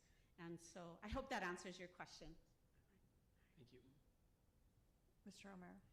So I had someone bring up to me in our dual language, in our younger years, 3rd grade is a testing year, and their comment was that in our dual language, because they have to take the test in English, and at that grade it's at 70-30 and then 20-80 before that, and that their levels are a little lower than those that are just doing English, because it's an English test, not a Spanish test, which again is a different story, but it is what it is right now. Are we doing anything to accommodate those in those younger grades to help them in those tests where they may struggle in understanding? So the program is based on over 40 years of research, and the research shows consistently that students will, by 5th grade, actually, especially English language learners, will surpass their mainstream counterparts in academic English. And we're seeing those patterns, which she showed you, and some of those, there was a piece where it was the ASA slide. You can see that those students students that are in non-dual language programs are achieving higher in English. And so we do know that there is a slump around 3rd grade, because they're shifting, they're learning 2 languages. And so we know that the trajectory will be for them to continue. The program, and again, I know it's counterintuitive, but the stronger they are in that academic target language, it has a direct correlation on how academically strong they'll be in English. And that's the whole crux of the program. You're double-brained. You have, especially think of all the science. There's so many cognates that directly transfer, in Spanish to English. And so those pieces are what help students. But go ahead and add what you... Yeah, I just want to add that these are programs of transfer. So our students don't learn, they're developing literacy in Spanish first. They're not learning to read twice, right? So second grade is critical when students are becoming proficient readers in Spanish. They're able to transfer those skills to English. We won't see that our students are outperforming by third grade. So they may be scoring slightly lower, in third grade, but they will surpass their mainstream peers by the time they get to fifth grade. And they're developing that literacy and that content understanding in 2 languages. Okay, so what I'm understanding is, because again, I'm totally loving the program, again, especially when I visit a lot of those dual language with the first, second graders and just everybody speaking Spanish, and they're like, I understand, but I can't communicate with them because that's not, my household was different. It was frowned upon to teach Spanish in my family, and so I'm grateful to see that happen here in the community. So seeing that their numbers do increase later on, it seems like it's a small, not say price to pay, but a small setback in the beginning. Now our grades are going to be lower, and I'm not sure how that affects district-wide when it comes to that. We still have quite a bit of students that are, doing this, but it just sounds like we've just accepted it, and we know that they're going to excel later on, and it's just kind of one of the side effects based on what we're doing here. Is that fair to say? Well, and they're acquiring a second language, which is something that we're trying to measure with something like Logramos, but they're, if we're just measuring our students by one English test, we encourage you to look at the broader picture, that they are acquiring a second language and becoming proficient in those languages. Okay. So we're giving them a gift, a lifetime gift, and that will help them in the business community. It'll help them, with any kind of commerce that they may do. I was thinking of my former students that were in dual language programs that have been in the military and have used that piece, or that are in nursing currently, and they use that second language. And of course, we think about third grade scores, but think about the life skill that we've given them. Right. That makes our community strong. Yeah, and we're not judged on our third grade skills. Well, hopefully most of us are not judged by our third grade skills, but just was kind of concern that was brought up to me, and since you were up here, I just wanted to kind of understand that a little bit more. So I appreciate all the hard work you do, and Rodzilla, I didn't even know you had a first name. Any other questions? Ms. Rose. Hi. Hi. Hello. Nice to see you. Nice to see you too. Well, a question and a comment. First, just my comment. I recently took a tour a couple months ago to Roscrouge, and the amazing work that's going on there. So kudos to you and your team, Pat, for everything you do, seriously. And second, my question is, you were just kind of talking about it like you've had students have gone on to the military or nursing. Have you done any tracking? Like a student started off at Bloom and then they went to Hollinger, and now, so have you done sort of tracking to see former students after going through all of this? So we started in 2016. We started a program at Bloom at kindergarten. And those kiddos are what, 8th graders? They're 8th graders right now. So the full implementation of this two-way dual language program, the model that you see, because there's been variations through TUSD's history of our bilingual education models, but this specific model, we have kindergartners that started when we kind of worked on this, who are now 8th graders. So we'll be able to look to see how they fare as they move on to Saguaro and so on and so forth. But to say specifically we've not other than looking at some of the data that you saw today and we continue to look at, we'll continue to follow to see how they move into their careers in terms of this immersion model. Okay. I mean, I know that's difficult, but it would just be an interesting study, to see what Absolutely. the progression has been once they've, they're years beyond TUSD, so. And thank you for your comments. The U.S. Secretary of Education, I know we've mentioned this to you before, came to visit Rossridge a year ago in October on Halloween.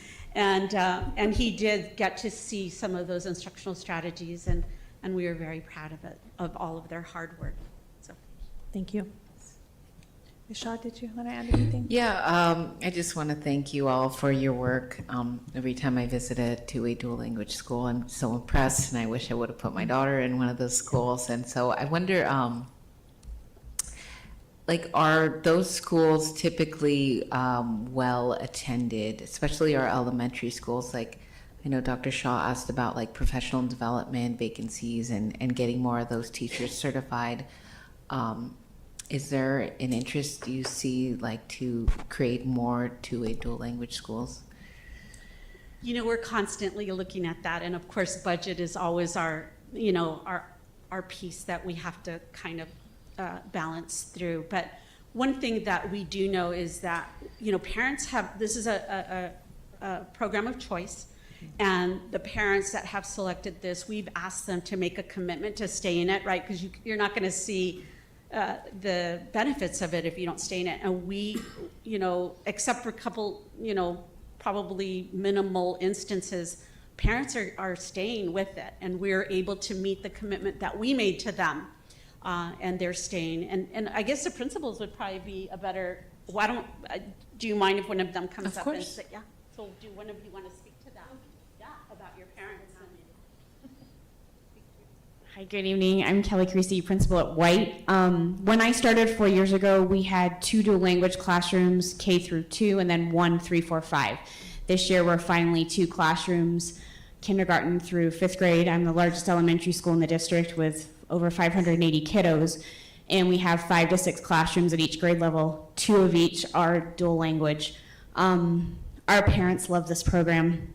We get parents from all over the west side of town that come to White for that program. So it is a huge part of who we are, and it continues to grow and show interest. I currently have student teachers who went through White and are now student teaching in dual language. So the legacy of that program in our community is huge, and we are actively recruiting those student teachers to come to White, and they want to be there because they had such a positive experience. So I think this is a program that's just going to continue to grow. And having a school our size to have so many options for our families just helps to recruit families to our school, because we'll find something that's going to fit your kid. And I think this is just, we find now that we have parents that went through the program that are enrolling their kids in kindergarten because they had such a positive experience. So I think those are the stories we need to be sharing more as we recruit and retain those teachers and families. And then, oh yeah, please.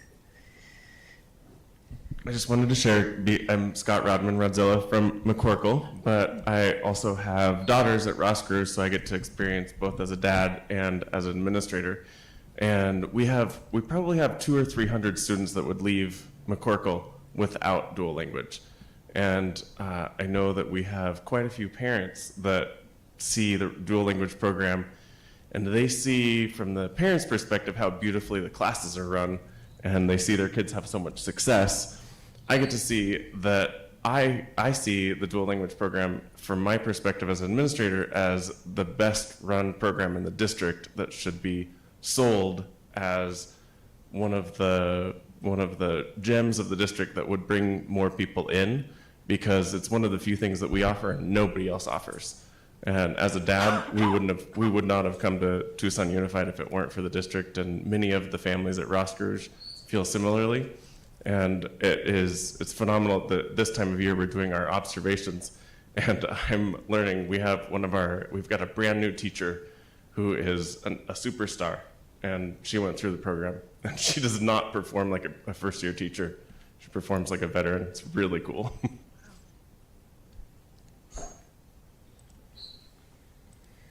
Hello, I'm Marisela from Rascrouch. So in my experience, a little bit different is I have people shopping, right, for middle schools. So I'm fortunate to get the younger siblings that want to come into the program. I have a magnet coordinator that goes to the preschools, and so we're constantly recruiting. We're constantly having tours, and now that I've been there a few years, being able to say these are like the amazing teachers and the amazing support. We talk to the parents about our close relationship with language acquisition and how they support our teachers, and our teachers are constantly learning and constantly developing their craft. So we talk to that when we have parents on tours, so they know that their teachers are lifelong learners, right? Like they should be. So more recently, I've also been going out to some of the elementary schools like White.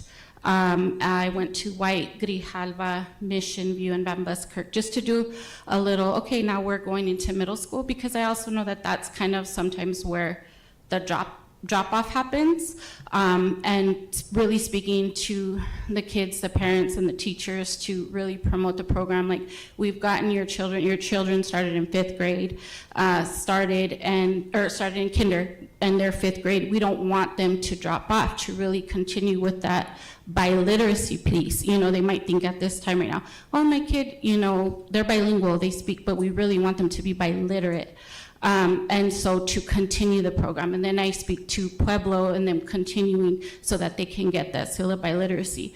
And so I'm gradually starting to see more students continue in the program, not just from Davis, which is our sister school, our feeder school for middle school, but from White and from Grijalva, Mission View, and Van Buskirk. I'm slowly getting numbers and getting more tours from those schools, which is exciting to see.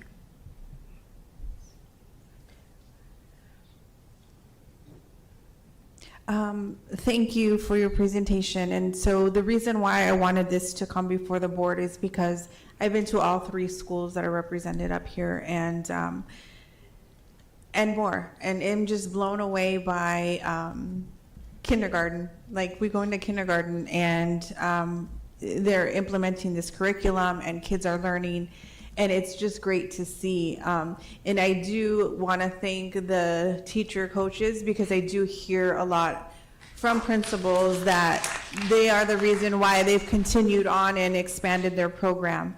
But I do want to ask, like, what is the long-term goal of the program? Well, obviously, the macro piece, the bigger piece, is to continue to be able to build and expand it, to offer it to more families in the district. We know, it's also an approved model for the state for English language learners. So, if we have students in that program, we meet that piece as well. So to continue to build and expand it. And then at the micro level, continue to spread this fine tuning of instructional practices. Right now, it's to see that 90% implementation. I've been in education 44 years. I've never seen a model be implemented to that degree, that high percentage, without what these individuals are doing. But to be able to do that in all of our 12 schools, like, they've all had an overview piece of GLAD, but to have that, one-on-one coaching, and also the leadership is so important. These leaders, they work with us, they collaborate with us, they collaborate with our itinerant teachers. That hasn't always, there's always been, it's always kind of like, oh, you're central and we're in the schools, you don't know what that's like. But this piece has allowed us to really come together to build the program. So that's the micro piece. And I just want to let my colleagues know, I've been to many schools, and every school that's doing two-way dual language, they have their anchor charts up, and it's just amazing to see how each teacher has fully invested in learning the curriculum and putting it out there to students. So thank you so much. I know that we are a gem, #1 in the state for this program. How do we expand on that? Dr. Trujillo, and I just want to say, like, this is an example of what we should be putting out there on social media, what we should be putting out there to let parents know this is what we have. Because I've heard from my colleagues up in, ASU territory that they love to see this. And so I just feel like we need to market this more. Is very simple. The original charge of your unitary status plan that we successfully exited was, and I quote, to identify the programs that are most effective at integrating our schools, closing achievement gaps with students, and attracting students of color to programs that they previously didn't have access to. Dual language checks all those boxes. You've got a $63 million desegregation budget. There's your expansion. It's just a question of how much. This is probably the premier program. I'll put it right there with GATE. We have some amazing programs that are funded by DSEG that should be replicated and expanded. I think it's just putting together a team and a process to look at the $63 million budget and say, all right, we know that this program is iconic for this district and is bringing families in. Okay, most of your families that come into the dual language, they're not coming from other TUSD schools. They're coming from outside the district, case in point, Davis. So how do we replicate that? And your primary funding mechanism is going to be DSEG.